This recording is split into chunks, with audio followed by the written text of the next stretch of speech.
លោកគ្រូប្រធានតើក្នុងខ្លួនយ៉ាងម៉េចបានចោតប្រកាន់ថាគេធ្វើបុណ្យគ្រីស្មាស់នេះជាបុណ្យខុសឆ្គងទៅវិញមិនមែនជាបុណ្យកំណើតព្រះយេស៊ូវមានអ្វីផុសតាងសូមបញ្ជាក់មកកុំឲ្យរៀនតាមកិរិយាបថរបស់សាសដតីឡើយអោពួកវងអ៊ីស្រាអែលអើយចូលស្ដាប់សេចក្តីដែលព្រះអង្គម្ចាស់ទ្រង់មានព្រះបន្ទូលមកអ្នករាល់គ្នាគឺទ្រង់មានព្រះបន្ទូលដូច្នេះថាកុំឲ្យរៀនតាមកិរិយារបស់សាសហ៊ីដ្រិនឡើយក៏កុំឲ្យភ័យរន្ធត់ខ្លាចចំពោះទីសម្គាល់នៅលើមេឃនៅឋានសួគ៌ដែរត្បិតសាសហ៊ីដ្រិនគេខ្លាចពីទីសម្គាល់នោះយ៉ាងណាស់ពេល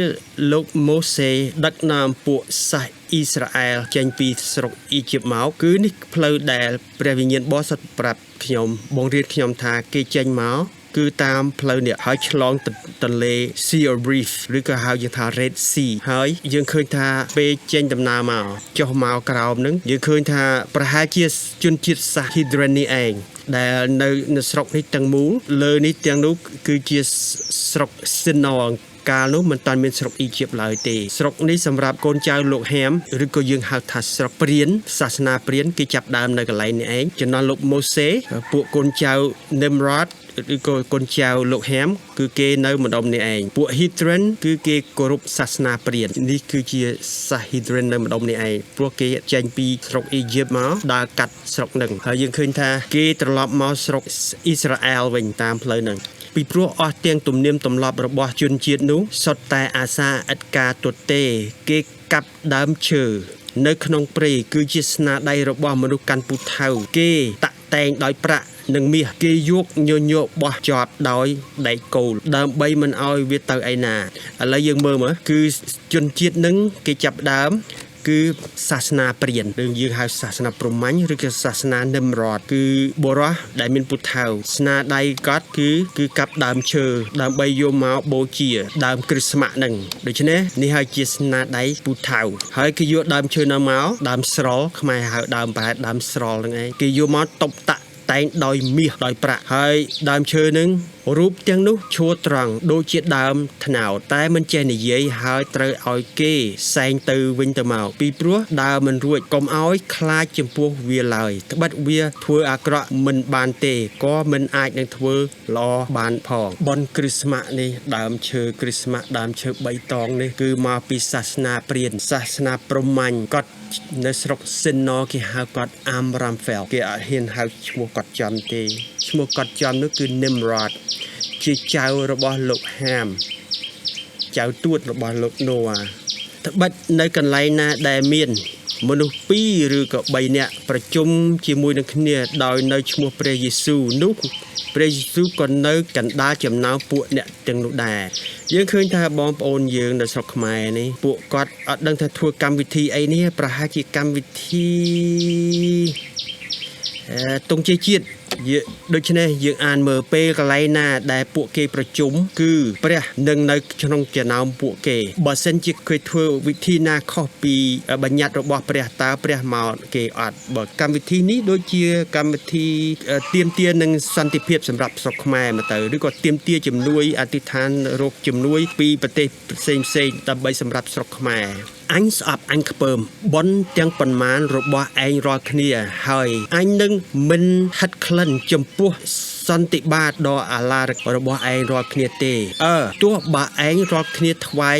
យ៉ាញ់បូជាដុតនិងដង្វាយសាច់របស់ឯងដល់អញគង់តែអញមិនព្រមទទួលយកដែរក៏មិនចាត់ទុកជាដង្វាយមេត្រីនោះឡើយដែលជាខ្លាញ់សាច់របស់ឯងដែរប៉ុនឬកម្មវិធីណាដែលព្រះមិនបានឲ្យយើងធ្វើមិនឲ្យយើងប្រារព្ធគឺហើយយើងនៅតែប្រព្រឹត្តដោយសេចក្តីល្ងិតល្ងងរបស់យើងឬក៏គឺយើងគិតតាមកណិតយើងថាបើសិនជាយើងជួបជុំគ្នា2នាក់ឡើងព្រះនឹងនៅកណ្ដាលចំណោមពួកយើងក៏ប៉ុន្តែយើងឃើញថាព្រះបន្ទូលមួយនេះគឺព្រះអង្គស្អប់ព្រះអង្គឲ្យខ្ពើមប៉ុនទាំងប្រមាណដែលมันមកពីព្រះជារបស់មនុស្សនឹងហើយព្រះអង្គមិនទៅហិតក្លិនចំពោះ មហាសន្និបាតដ៏អាឡារឹករបស់យើងទេទោះជាបើយើងថ្វាយជាដង្វាយយ៉ាញ់បូជាដុតគឺដូចជាដង្វាយសាច់យើងយកមកដុតឬដូចដង្វាយជាដង្វាយខ្លាញ់ដែលយកមកដុតនោះព្រះអង្គក៏មិនរាប់ទុកថាជានោះជាដង្វាយមេត្រីដល់ព្រះអង្គឡើយបុណ្យណាក៏ដោយដែលព្រះមិនឲ្យយើងធ្វើហើយយើងនៅតែចេះធ្វើគឺព្រះអង្គអត់សពប្រហារទេពីព្រោះហេតុអីរះអញគេត្រូវបំផ្លាញទៅដោយខ្វះខាតតម្រេះចេះដឹងដោយព្រោះឯងបដិសេធមិនព្រមទទួលយកព្រះតម្រេះបានជាអញក៏នឹងបោះបង់ឯងចោលមិនឲ្យឯងធ្វើជាសង្ឃដល់អញទៀតឡើយ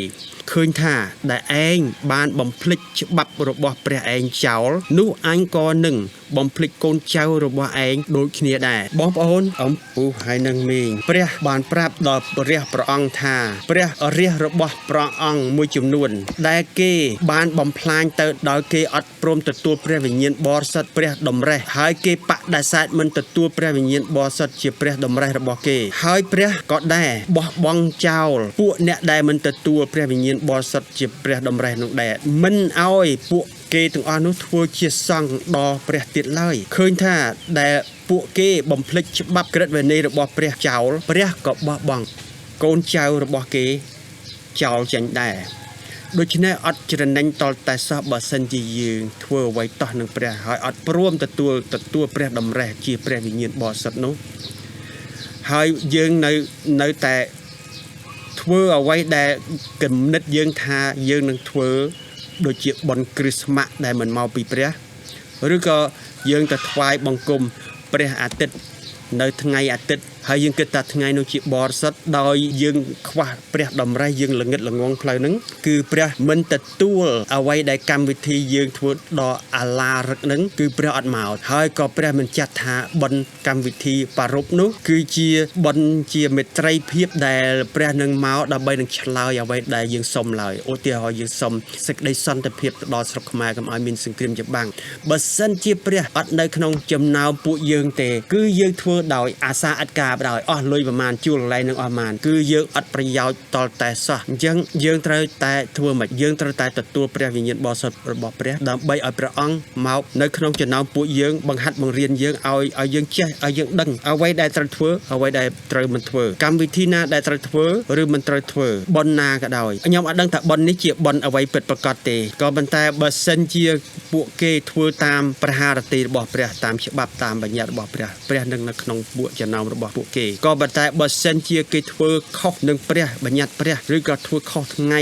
ដែលព្រះអ្វីដែលព្រះមិនសពប្រហាទីគឺព្រះអត់នៅចំណោមពួកគេទេកាលណាឯងបានចូលទៅក្នុងស្រុកដែលព្រះអង្គម្ចាស់ជាព្រះនេះឯងទ្រង់ប្រទានឲ្យនោះមិនត្រូវរៀនហើយធ្វើតាមការគួរស្អប់ខ្ពើមរបស់សាសទាំងនោះឡើយគឺជាសាសHidden ដែលពួកលោកម៉ូសេនាំពួកកូនចៅអ៊ីស្រាអែលដើរពីអ៊ីជីបមកដើម្បីមកស្រុកទឹកដីសន្យារបស់ព្រះឲ្យតាំងពីលោកចំនួនលោកសឹមដែលលោកណូអេបាន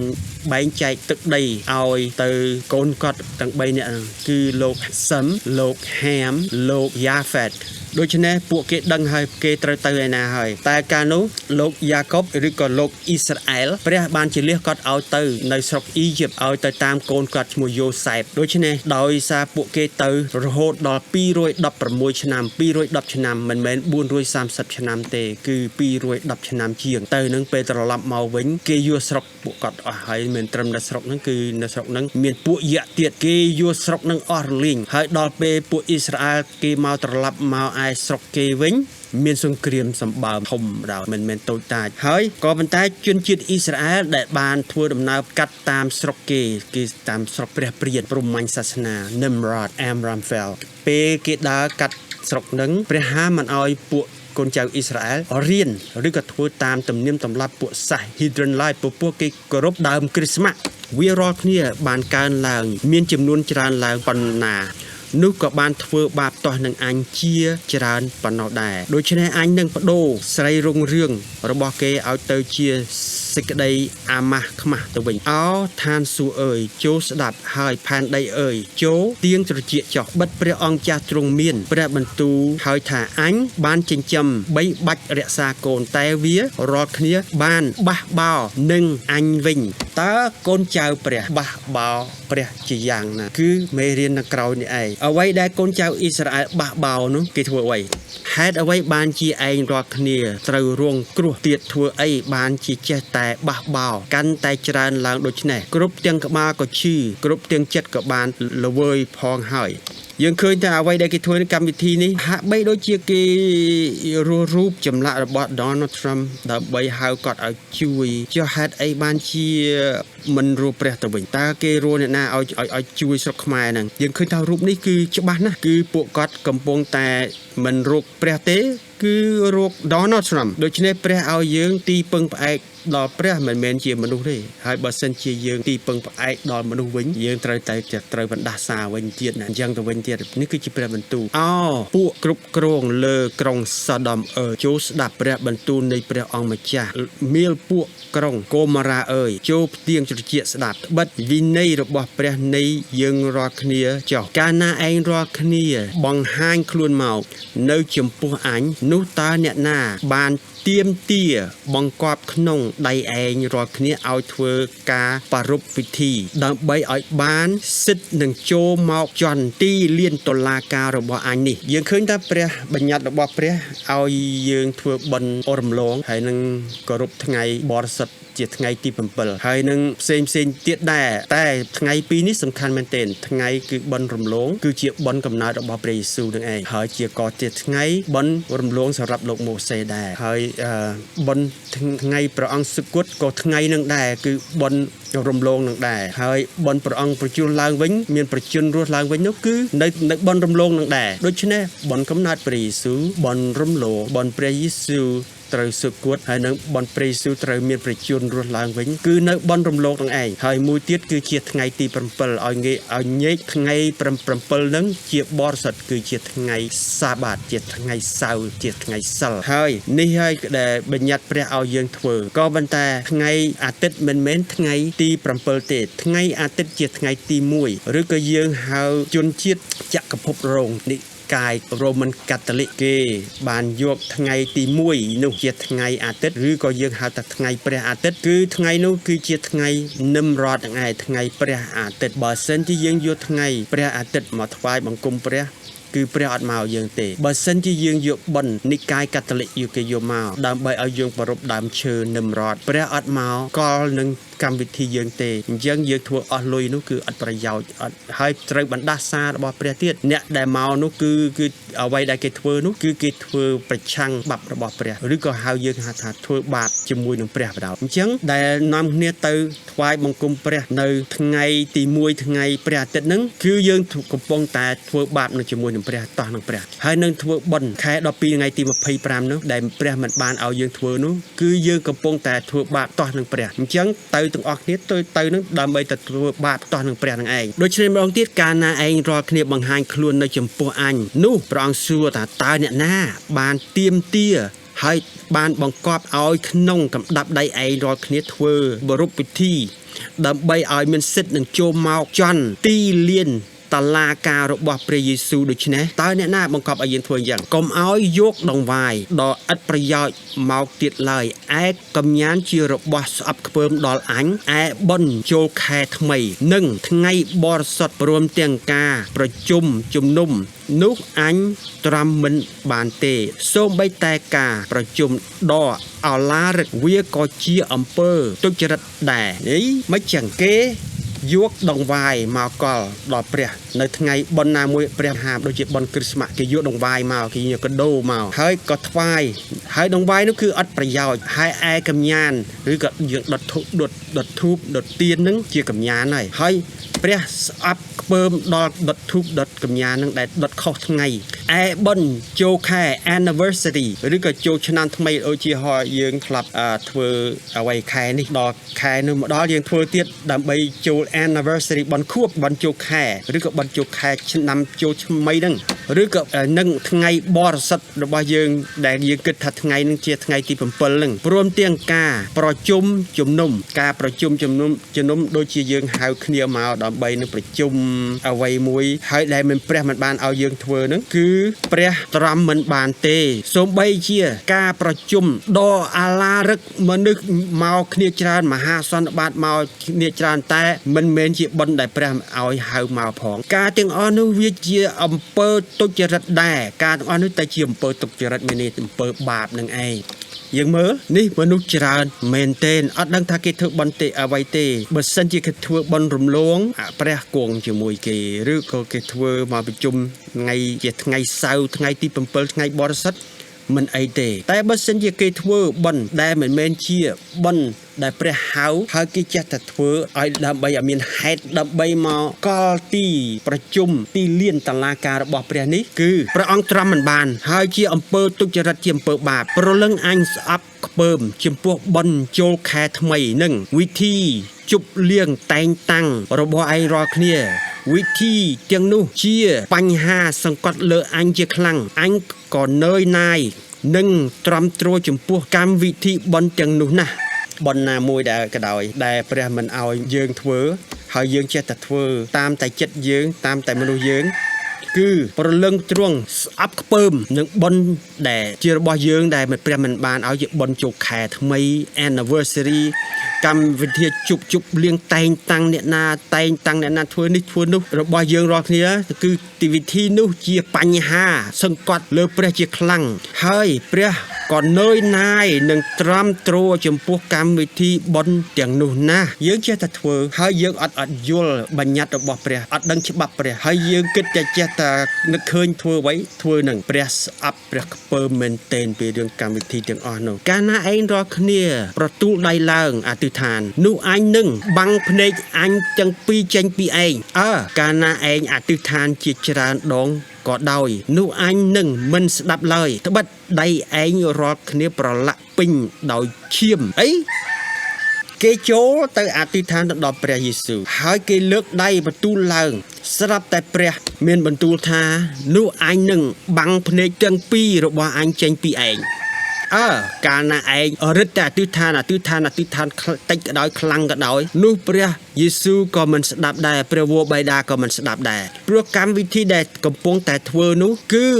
យើងដៃយើងទាំងពីរទាំងអស់គ្នាដែលលើកបន្ទូលឡើងរកព្រះនឹងគឺប្រឡាក់ដោយឈាមបនអីចុះគេធ្វើបននេះតាគេធ្វើបនគ្រីស្មាស់នៃសេចក្តីស្រឡាញ់តាគេធ្វើបន់ណូអែលនៃសេចក្តីស្រឡាញ់តាហេតុអីទៅជាដៃយើងទាំងអស់គ្នាប្រឡាក់ដោយឈាមទៅវិញហើយ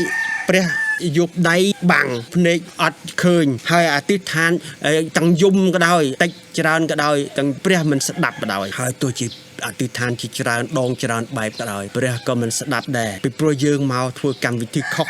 ហើយកម្មវិធីនោះមិនមែនសម្រាប់ព្រះផងសម្រាប់ព្រះព្រានទៅវិញនឹមរ៉តវិញថ្ងៃនេះជាថ្ងៃសៅរ៍ខែ12ថ្ងៃទី27ឆ្នាំ2025នៅពោធិ៍សាត់នៅស្រុកខ្មែរយើងរៀនបើមេរៀនក្រោយនេះគឺយើងរៀនបន្តពីអាទិត្យមុនតើបន់គ្រីស្មាស់បន់ណូអែលមកពីព្រះឬក៏មិនមែនចុះបើសិនជាថាបន់នោះមិនមែនជាមកពីព្រះទេតើហេតុអីពួកគ្រូធំគេចោះចូលនឹងឧទាហរណ៍សិតតែជាអ្នកបម្រើព្រះអង្គមានល្បីល្បាញគេជាហោរាគេជាសាវកគេជាអាផូស្តលណាមួយគេធ្វើបន់នឹងដែរហើយហេតុអីមិនថាគេនឹងធ្វើត្រឹមត្រូវអត់ហើយហេតុអីបានថាគេនឹងធ្វើបន់នឹងខុសឆ្គងយើងមើលឃើញថាសិតតែអ្នកដឹកនាំយើងធំដែលគេថាខ្លួនគាត់ពេញជាព្រះវិញ្ញាណបរិសុទ្ធគេធ្វើកម្មវិធីនេះធំដល់អាឡោរគឺគេប្រពដល់ដើមគ្រីស្មាស់នឹងឯងជាពិសេសហ្នឹងហើយដៃគេគឺលើកអធិដ្ឋានទៅដល់ព្រះសរសើរដល់ព្រះហើយគេលើកទៅសើដល់ថ្ងៃព្រះអាទិត្យទៀតតើគេជាមិនមែនជាអ្នកបម្រើព្រះទេឬអីហើយឥឡូវនេះវាមានធ្វើការឲ្យវឹកវរខ្លាំងមែនទែនដែលអ្នកបម្រើព្រះអង្គធំសិតជាអ្នកដឹកនាំអ្នកមានសិតតែព្រះជាស្ដាព្រះវិញ្ញាណបរិសុទ្ធហើយគេនាំគ្នាទៅធ្វើបន់អញ្ចឹងតើត្រឹមត្រូវអត់ដែលគេយករូបចម្លាក់ព្រះហើយមកក្រាបថ្វាយបង្គំដើម្បីឲ្យអ្នកតូចតាចឃើញលើក្រោយគេមកត្រង់ជួរមកថ្វាយបង្គំរូបចម្លាក់នេះដែរតើវាតោះអ្វីនឹងច្បាប់ព្រះមើល សិតតែគ្រូធំដែលគេមកកន្លែងហ្នឹងត្បិតព្រះទ្រង់មិនមែនជាព្រះនិពន្ធនៃសេចក្តីផន់ច្រឡំវឹកវរទេគឺទ្រង់ជាព្រះនៃសេចក្តីសុខសាន្តសន្តិភាពវិញដោយនៅក្នុងអស់ទាំងពួកជំនុំរបស់ពួកបរិសុទ្ធដែរឥឡូវយើងឃើញថាសិតតែគ្រូកងវិលធំដែលនៅក្នុងខ្លួនគាត់សិតតែមានព្រះវិញ្ញាណបរិសុទ្ធគឺបើសិនជាមិនមែនព្រះទេគ្មានបានឡើងធ្វើជាអ្នកធំចឹងទេមើលក៏មិនបានឡើងធ្វើជាអ្នកដឹកនាំដែរប្រកាសជាព្រះតែងតាំងគេឲ្យធ្វើជាអ្នកដឹកនាំធ្វើជាគ្រូបង្រៀនធ្វើជាគ្រូផ្សាយដំណឹងល្អធ្វើជាហោរាធ្វើជាសាវកធ្វើជាស្ដេចបាបអ្វីណាមួយអញ្ចឹងហេតុអីបានគេបើព្រះហាមគេមិនឲ្យធ្វើបន់គ្រីស្មាស់ហេតុអ្វីបានជាគេធ្វើអញ្ចឹងពួកយើងនេះដែលជាជននៅក្រោមពួកគាត់មានការវិលខ្ញាល់បងមួយមិនព្រះមិនឲ្យធ្វើមួយគ្រូកងវិលដែលគេធំធ្វើហើយគេធ្វើកម្មវិធីធំដល់អាឡារឹកហើយទៅជាព្រះបន្ទូលប្រាប់ចេះវិញឥឡូវនេះវាកំពុងតែវឹកវរច្បល់ពេញនឹងឯងតែព្រះបន្ទូលប្រាប់យើងចេះទៅវិញព្រះទ្រង់មិនមែនជាព្រះនិពន្ធនៃសេចក្តីផន់ច្រឡំវឹកវរទេគឺទ្រង់ជាព្រះនៃសេចក្តីសុខសាន្តសន្តិភាពវិញឥឡូវនេះកូនព្រះអង្គកំពុងតែឆ្លោះគ្នាពីរឿងនឹងឯងពីព្រោះអាមួយថាបន់គ្រីស្មាស់ហ្នឹងមិនមែនមកពីព្រះតែអ្នកដឹកនាំដែលជាតំណាងព្រះគេធ្វើទៅវិញអញ្ចឹងវាវឹកវរមែនទេអញ្ចឹងយល់ល្អអញ្ចេះទៅវិញកុំទុកចិត្តមនុស្សក៏ដោយទោះជាអ្នកធំលើយើងក៏ដោយយើងត្រូវតែសាកល្បងជាមួយគាត់ពីព្រោះនេះធ្វើឲ្យមនុស្សធ្វើឲ្យប្រជាពលរដ្ឋវឹកវរច្រឡំត្រឡប់តលិនពេញនឹងមិនដឹងថាមកពីព្រះឬមិនមែនពួកគាត់សិតតែមានព្រះវិញ្ញាណបរិសុទ្ធដើរប្រោះជំងឺដេញអារៈហើយហេតុអីបានជាគាត់ទៅធ្វើអញ្ចឹងវិញនៅថ្ងៃនោះនឹងមានមនុស្សជាច្រើននិយាយមកខ្ញុំថាអោព្រះអង្គម្ចាស់អើយអោព្រះអង្គម្ចាស់អើយតើយើងមិនបានថ្លែងទំនាយទាយដោយនៅព្រះនាមព្រះអង្គទ្រង់ទេឬអីហើយបានដេញអារៈដោយនៅព្រះនាមទ្រង់ព្រមទាំងធ្វើការរិទ្ធបារមីជាច្រើនដោយនៅព្រះនាមទ្រង់ទេឬអីនោះព្រះយេស៊ូវនឹងនិយាយដោយត្រង់ទៅគាត់ថាអញមិនដែលបានស្គាល់ឯងរាល់គ្នាទេណែពួកអ្នកទទឹងច្បាប់អើយចូលថយចេញពីអញទៅពួកគេជាពួកហោរាពួកអ្នកដឹកនាំពេលជាគេជាសាវកយើងឃើញថាបុណ្យគ្រីស្មាស់ឬក៏ជាថ្ងៃទី1ជាថ្ងៃអាទិត្យជាថ្ងៃព្រះអាទិត្យហើយគេរាប់ថាថ្ងៃនោះជាថ្ងៃបរិសុទ្ធពួកគេបានសួរព្រះទៅវិញតែថាពួកយើងបានថ្លែងទំនាយដោយនៅពីព្រះនាមទ្រង់ហើយពួកយើងបានដេញអារៈដោយនៅព្រះនាមទ្រង់ហើយពួកយើងព្រមទាំងធ្វើការរិទ្ធបារមីជាច្រើនដោយនៅព្រះនាមទ្រង់តែព្រះយេស៊ូវទ្រង់និយាយចេះទៅវិញខ្ញុំនឹងនិយាយទៅពួកនឹងថាអញមិនដែលស្គាល់ឯងរាល់គ្នាទេណែពួកអ្នកទទឹងច្បាប់អើយចូលថយចេញពីអញទៅណាទៅឋានសួគ៌ឬក៏ទៅនរកខ្ញុំជឿថាទៅឋាននរកហ្មងពីព្រោះព្រះដេញចេញហើយដូច្នេះកុំតាន់ឲ្យយើងស្កោលតោគេឥឡូវនេះព្រះទេដែលស្កោលតួពួកហ្នឹងយើងគ្រាន់តែបានត្រឹមតែសាកល្បងទេអ្វីដែលយើងយកមកនេះយើងមិនបង្ខូចបំផ្លាញគាត់ទេយើងយកមកសាកជាសាកល្បងតើវាមិនបានជាអញ្ចឹងព្រះហាមមិនឲ្យគេធ្វើហើយគេធ្វើតើហេតុអ្វីដល់ពួកគេដែលគេជាអ្នកដឹកនាំរបស់យើងនឹងតើព្រះទទួលស្គាល់គេអត់ហេតុអីបានជាព្រះមិនទទួលស្គាល់គេហើយព្រមទាំងឆ្លើយទៅពួកនឹងថាពួកគេនឹងគឺពួកទទឹងច្បាប់ពួក anti Christ ពួក anti Christ មានន័យមិនមែនតែម្នាក់ទេគ្នាច្រើនពួកគេទៅទឹងច្បាប់ព្រះហើយគេមិនទទួលស្គាល់ព្រះហើយព្រះក៏មិនទទួលស្គាល់គេដែរយើងមើលម្ដងទៀតគឺព្រះនឹងឆ្លើយអញមិនដែលបានស្គាល់ឯងរាល់គ្នាទេទោះជាឯងនឹងយកឈ្មោះអញប្រើដោយដេញអារៈប្រោះជំងឺធ្វើរិទ្ធបារមីជាច្រើនទាយទំនាយជាហោរាក៏ដោយក៏ព្រះយេស៊ូវក៏មិនស្គាល់ព្រះវរបិតាក៏មិនស្គាល់ព្រះវិញ្ញាណបរិសុទ្ធក៏មិនស្គាល់គេដែរអញ្ចឹងពួកអ្នកឯងជាពួកទទឹងច្បាប់ធ្វើខុសច្បាប់ហើយមិនត្រឹមតែធ្វើទទឹងច្បាប់នៅព្រះនាំប្រជាពលរដ្ឋរបស់ព្រះទាំងអស់ទៅធ្វើខុស ច្បាប់ព្រះទាំងអស់ហើយព្រះតព្រះដេញចេញហើយមិនមែនបានទៅឋានសួគ៌ទេគឺទៅឋាននរកហើយអ្វីដែលគេធ្វើអ្នកដឹកនាំទៅធ្វើគេនាំយើងឲ្យទៅថ្វាយបង្គំព្រះអាទិត្យនៅថ្ងៃអាទិត្យគឺ Roman Catholic Church គេថ្វាយបង្គំព្រះអាទិត្យមិនមែនជាព្រះនេះហើយជាផុសតាងជាក់ស្ដែងថាគេមិនថ្វាយបង្គំព្រះទេគ្រានោះព្រះយេស៊ូវទ្រង់មានបន្ទូលនឹងហ្វូងមនុស្សហើយនឹងពួកសិស្សទ្រង់ថាពួកអាចារ្យហើយនឹងពួកផារ៉ាស៊ីពួកគេបានតែងតាំងខ្លួនគេអង្គុយនៅទីបង្រៀនរបស់លោកម៉ូសេបរៀនមនុស្សទាំងអស់ដូច្នេះពួកគេនឹងព្រះយេស៊ូវនិយាយដល់ពួកអាចារ្យពួកផារ៉ាស៊ីដែលគេជាអ្នកដឹកនាំសាសនាឲ្យទៅព្រះយេស៊ូវហ្នឹងព្រះអត់បានរើសគេធ្វើជាគ្រូគង្វាលធ្វើជាអាចារ្យធ្វើអីទេគឺគេខ្លួនគេនឹងទេដែលតែងតាំងខ្លួនគេហើយនឹងពួកក្រុមគ្នាគេហ្នឹងឲ្យធ្វើជាគ្រូធ្វើជាអ្នកបង្រៀនអ្នកនាំដឹកសាសនានៅក្នុងទីបង្ហាត់បង្រៀនលោកម៉ូសេវិញអ្នកណាក៏ទទួលស្គាល់ច្បាប់របស់លោកម៉ូសេដែរហើយអ្នកណាហ៊ានបំពានច្បាប់របស់លោកម៉ូសេគឺត្រូវទោសនឹងព្រះតែខ្លួនគេតាំងខ្លួនគេអង្គុយនៅទីបង្ហាត់បង្រៀនធ្វើជាសង្ឃរបស់ព្រះនៅកន្លែងទីបង្ហាត់បង្រៀនរបស់លោកម៉ូសេនឹងឯងគឺនាំមនុស្សឲ្យទៅបានសង្គ្រោះអ្វីដែលគេនាំយើងទៅនោះគឺថាអូព្រះយេស៊ូវមិនមែនកើតក្នុងខែ4ទេជាកូនជាមិនមែនកើតខែ4ទេគឺព្រះទាំងអស់នឹងជាព្រះពុទ្ធក៏ដោយព្រះព្រហ្មញ្ញក៏ដោយជាព្រះអាទិត្យក៏ដោយពួកគេទាំងអស់នឹងកើតក្នុងខែ12ថ្ងៃទី25ទាំងអស់សូម្បីជាព្រះអាទិត្យព្រះអីក៏ដោយព្រះអីណាគឺកើតខែ12ថ្ងៃទី25ទាំងអស់នេះគឺជា website និកាយកាតូលិក Roman Catholic នៅ Vatican តើបុណ្យគ្រីស្មាស់នេះតំណាងជាអ្វីហើយនៅពេលថ្ងៃមួយអ៊ីសាវបានទៅបរបាញ់នៅឯវាលហើយគាត់បានប្រទះឃើញស្ដេចនឹមរ៉តស្ដេចព្រានព្រះព្រំកំពុងតែដើរនៅទីរហោឋានដើម្បីបរបាញ់សត្វជាមួយនឹងអង្គរៈគាត់2នាក់នឹមរ៉តនិងអង្គរៈរបស់គាត់ទាំង2នាក់ដែលនៅជាមួយលោកបានមកដល់ទីកន្លែងវាលមួយដែលលោកអ៊ីសាវកំពុងតែបរបាញ់ដែរស្រាប់តែអ៊ីសាវចាប់ដើមភ្លាមស្ទុះចេញពីទីកន្លែងលាក់ខ្លួនរបស់គាត់មកហើយក៏ដកដាវរបស់គាត់ហើយក៏រត់ទៅរកស្ដេចព្រាននឹមរ៉តហើយអ៊ីសាវគាត់ក៏បានកាត់ដាច់ក្បាលរបស់ស្ដេចព្រះព្រានឈ្មោះនឹមរ៉តនេះគឺជាហេតុការណ៍អ្វីដែលព្រោះទំនាយរបស់ពូជរបស់លោកអាប់រ៉ាហាំត្រូវពូជរបស់គាត់នៅក្នុងព្រះបន្ទូលថានឹងសម្លាប់ព្រះព្រានព្រះព្រំនឹមរ៉តដូច្នេះការនោះក៏បានមកដល់មែនម្ដងទៀតនឹមរ៉តហើយនឹងអង្គរៈរបស់គាត់2នាក់ដែលនៅជាមួយគាត់នឹងបានដើរបរបាញ់សត្វក៏មកដល់កន្លែងវាលមួយស្រាប់តែកន្លែងនោះអ៊ីសាវគាត់ត្រៀមខ្លួនចាំនៅនឹងស្រាប់គាត់ដើរបរបាញ់សត្វដែរស្រាប់តែគាត់ចាប់ដើមភ្លាមរំពេចនោះស្ទុះមកចេញពីកន្លែងលាក់ខ្លួនរបស់គាត់ហើយក៏ដកដាវរបស់គាត់ហើយក៏រត់ទៅរកស្ដេចព្រាននឹមរ៉តនោះហើយអ៊ីសាវគាត់ក៏កាត់ក្បាលស្ដេចនឹមរ៉តព្រះព្រំនឹងបាន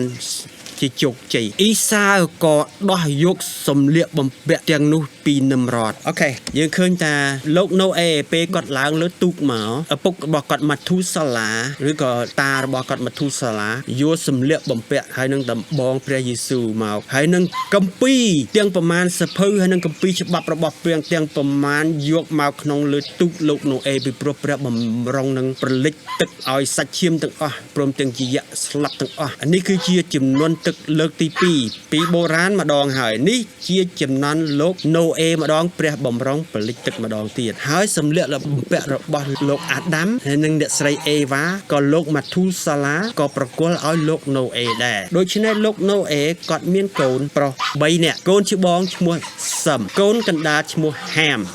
កូនពៅឈ្មោះយ៉ាហ្វេតនៅក្នុងទូកនោះមានកូនប្រសាគាត់3នាក់ដែរហើយប្រពន្ធគាត់ទាំងអស់គ្នា8នាក់នៅក្នុងទូកកូនប្រុសគាត់មួយឈ្មោះហាមបានលួចមិនត្រឹមតែសម្លៀកបំពាក់និងលួចអ្វីទៀតដែលយើងដឹងគាត់ដឹងថាលោកហាមគាត់បានលួចយក សម្លៀកបំពាក់របស់លោកអាដាមនិងអ្នកស្រីអេវ៉ាយកមកទុកហើយគាត់អត់ស្លៀកទេគាត់ឲ្យកូនគាត់មួយលោកហាមឲ្យកូនគាត់មួយឈ្មោះ Kush លោក Kush ក៏ពុំបានយកសម្លៀកបំពាក់នោះពាក់ដែរគាត់ក៏យកទៅឲ្យកូនគាត់មួយឈ្មោះ Nimrod គឺជាព្រះព្រាននឹងឯងពេលគាត់យកសម្លៀកបំពាក់នោះស្លៀកពាក់ហើយយើងឃើញថាពេលហ្នឹងផែនដីបានស្រកទឹករួចអស់ហើយប្រជាជនក៏បានកើនឡើងដែរស្ដេច Nimrod នេះគាត់គឺជាចៅទួតចៅរបស់លោក Noah នឹង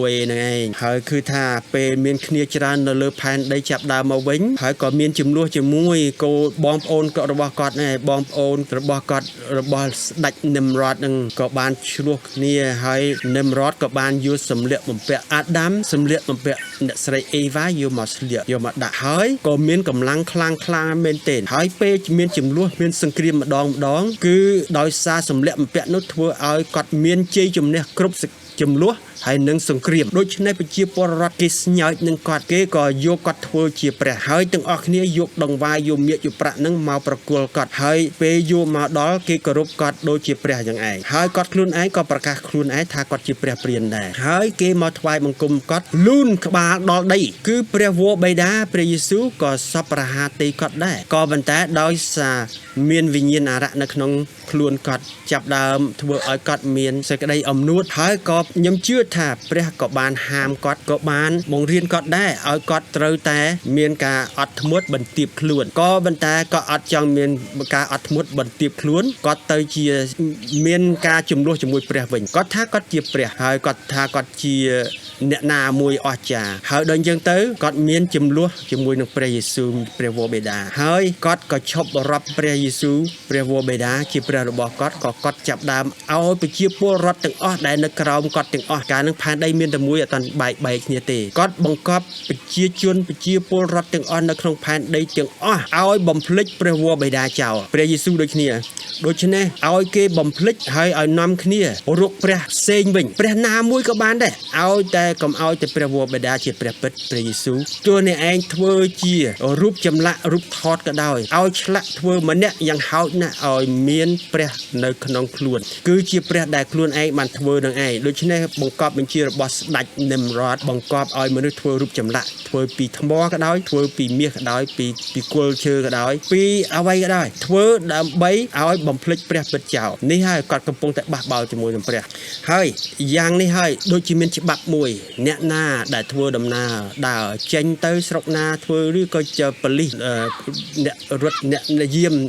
ត្បាតក៏ដោយបើសិនជាឆែកក្នុងខ្លួនបុគ្គលនឹងអត់មានរូបព្រះនៅក្នុងខ្លួនអ្នកនោះអាចស្លាប់បានហើយអ្នកណាមួយក៏ដោយហ៊ានដុតរូបទាំងប្រមាណឬកំទេចរូបទាំងប្រមាណនឹងចោលគឺច្បាប់មួយត្រូវដុតម្នាក់នោះក្នុងរយៈ3ថ្ងៃ3យប់ឲ្យស្លាប់លោកអាប់រ៉ាហាំគាត់បានវាយរូបព្រះនឹងចោលព្រះដែលនៅក្នុងផ្ទះឪពុកគាត់ទេគឺលោកTerra ដូច្នេះដោយសារគាត់សាកល្បងឃើញថាព្រះនោះមិនមែនជាព្រះពិតគឺគាត់តែព្រះចម្លាក់លោកអាប់រ៉ាហាំយញញួរទៅវាយព្រះនោះចោលទាំងអស់ដែលនៅក្នុងផ្ទះគាត់នឹងឬក៏ផ្ទះឪពុករបស់គាត់នឹងឪពុកគាត់កាលនោះដោយស្តៀងល្ងងដែរក៏ប្តឹងការទាំងអស់នោះទៅស្ដេច Nimrod ពីព្រោះលោក Terra ជាអង្គរៈរបស់ស្ដេចព្រានព្រះព្រាន Nimrod នឹងឯងគាត់ក៏បានប្តឹងទៅព្រះព្រានហើយព្រះព្រាននឹងក៏ចាប់ Nimrod យកទៅដុតនៅក្នុងភ្លើងរយៈ3យប់3ថ្ងៃបានភ្លើងនឹងរលត់ក៏ប៉ុន្តែព្រះយេស៊ូវបានចុះមកជួយសង្គ្រោះគាត់ទោះជាគាត់ដុត3ថ្ងៃ3យប់ក៏ដោយក៏ដុតអត់ឆេះដែរគឺនេះហើយ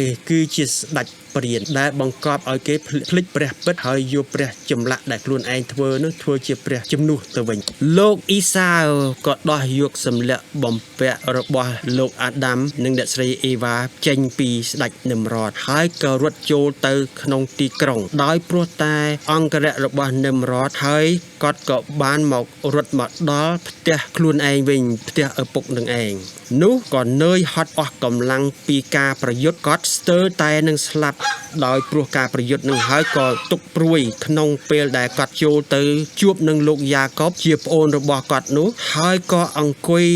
នៅមុខប្អូនរបស់គាត់នឹងឯងគឺលោកយ៉ាកបហើយ តើមានរឿងអ្វីកើតឡើងពេលគាត់ទៅជួបលោកយ៉ាកុបកំពុងតែធ្វើសឡការីធ្វើសឡក្រហមនៅមុខនឹងនឿយហត់ហើយស្ទើរនៅស្លាប់ហើយយើងឃើញថាពេលគាត់រត់មកនោះខ្ញុំសួរព្រះព្រាងតើពេលគាត់រត់មកតើយកតែត្រឹមតែសម្លៀកបំពាក់នឹងអញ្ចឹងកាត់យកក្បាលទៅអីខ្ញុំជឿថាគាត់យកមកដែរនឹងឯងហើយរត់មកដោយសារអង្គរៈរបស់ព្រះព្រំនឹងដេញតាមគាត់រត់មកទីក្រុងវិញហើយមកជួបលោកយ៉ាកុបនៅផ្ទះនឹងឯងលោកយ៉ាកុបនឹងកំពុងតែធ្វើសឡការីហើយលោកអ៊ីសាវនឹងគឺជាគាត់ជាកូនច្បងហើយយើងឃើញថាមានលកម្មលកោតើអ្នកណាមួយជាកូនច្បងពិតប្រាកដតាំងពីដើមអើយមកតែយើងរៀនមេរៀនក្រោយលោកអ៊ីសាវជាកូនច្បងមកជួបប្អូនគាត់គឺលោកយ៉ាកុបកំពុងតែធ្វើសឡការីឆ្លើពើក្រហមហើយដោយសារតែ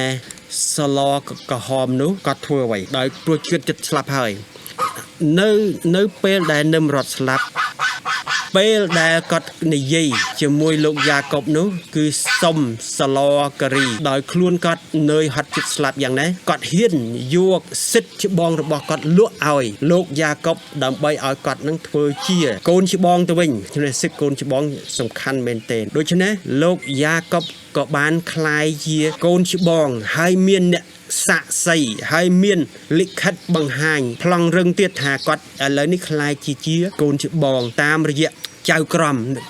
នៅដឹងដែរមានគាត់រួនអ្នកណាម្នាក់ដែលនៅចិត្តនឹងជាអ្នកណាមួយដែលចេះដឹងជាចៅក្រមគាត់ក៏ហៅឲ្យមកធ្វើជាសាក់សីហើយមានលិខិតសញ្ញេត្រឹមត្រូវទៀតបង្ហាញថាលោកយ៉ាកុបបានក្លាយជាបងច្បងរបស់លោកអ៊ីសាវទៅវិញការអ្វីកើតឡើងហើយនៅពេលដែលនឹមរត់ស្លាប់រាជាអាណាចក្ររបស់គាត់បានបែកចេញជាច្រើនផ្នែកហើយនគរណាដែលនឹមរត់បានសោយរាជក៏បានធ្លាក់មកនគរស្ដេចនៃផែនដីរៀងខ្លួនវិញប្រជាជនទាំងអស់ដែលបានធ្វើជាខ្ញុំបំរើរបស់ស្ដេចនឹមរតក៏បានធ្វើជាខ្ញុំបំរើរបស់ស្ដេចផ្សេងទៀតនៃស្រុកដទៃវិញដែរដូច្នេះការបាក់បែកប្រជាពលរដ្ឋរបស់ស្ដេចនឹមរតព្រះព្រំនេះគឺជាលើកទី2ទេលើកទី1នោះគឺពេលព្រះបំបែកភាសាដែលគាត់នាំមនុស្សមកផែនដីទៅធ្វើប៉មសម្រាប់ឡើងទៅដល់ឋានសួគ៌ទី3ធ្វើសង្គ្រាមជាមួយព្រះយេស៊ូវនោះព្រះក៏បានបំបែកភាសាពួកគេទាំងអស់ឲ្យមិនឲ្យស្ដាប់គ្នាបានឡើយដូច្នេះក្នុងការសាងសង់ប៉មបាបុលនោះគឺមិនបានសម្រេចដល់ណាទៀតឡើយហើយមនុស្សស្ដាប់គ្នាមិនបានដែរព្រះក៏បានដុតប៉មនោះខាងលើចោលនឹងភ្លើងហើយខាងក្រោមធូរនីស្រោបនៅកណ្ដាលនោះថ្ងៃក្រោយមកបានត្រូវពួកយក្សពង្រៀបឲ្យស្មើទៅវិញដូច្នេះប្រជាពលរដ្ឋបាក់បែកភាសាផែនដីក៏បានបែកដែរបើសិនជាផែនដីមិនបែកខ្នែកទេនឹមរតនៅសោយរាជនៅធ្វើជាស្ដេចដល់ប្រជាពលរដ្ឋទាំងអស់ដូចជាឧទាហរណ៍ពេលផែនដីបែកដូចជាខាងស្រុកខ្មែរមកខាងស្រុកខ្មែរមកដើម្បីកុំឲ្យនៅក្រោមអំណាចនឹមរតទៀតខាងឥណ្ឌាគេទៅខាងឥណ្ឌាខាងប្រ៊ូស៊ីលវេណេស៊ុយឡាទៅខាងពួកនឹងគឺធ្វើម៉េចក៏ដោយកុំឲ្យនៅក្រោមអំណាចរបស់ព្រះព្រានទៀតអ្វីដែលនៅសល់ទាំងប្រមាណដែលនៅស្រុកស៊ីនណនឹងស្ដេចនឹមរតក៏បាននៅគ្រប់គ្រងដដែលក៏បន្ទាប់ពីស្ដេចនឹមរតស្លាប់ទៅពួកគេដែលនៅសេសសល់នៅក្រោមអំណាចព្រះព្រាននឹងក៏បានរួចខ្លួនខ្លះដែរហើយក៏បានតែធ្វើជាខ្ញុំបំរើរបស់ស្ដេច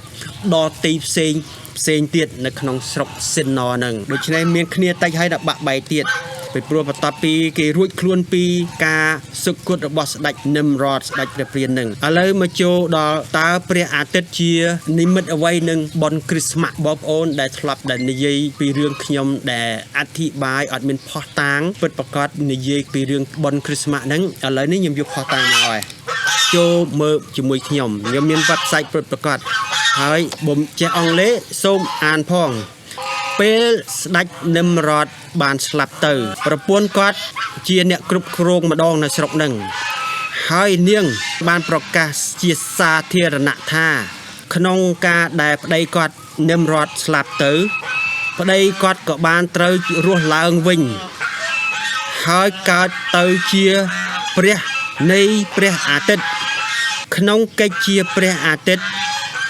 ស្ដេចនឹមរតបានប្រើកម្មរស្មីព្រះអាទិត្យរបស់គាត់ដោយអពុទ្ធហេតុព្រោះក្របពូជរបស់គាត់ដើម្បីធ្វើឲ្យនាងមានផ្ទៃពោះដោយនេះត្រូវបានគេចាត់ទុកថា មានក៏ដោយទេវភាពព្រះបន្ទាប់ពីនិមរតស្លាប់ប្រពន្ធគាត់បានជាអ្នកគ្រប់គ្រងម្ដងនៅលើទីនោះប្រពន្ធគាត់ហៅថាឈ្មោះ Samarius ខ្មែរបកប្រែថាសាមារីដូច្នេះនៅស្រុកស៊ីណូមានស្ដេចស្រីមួយឈ្មោះ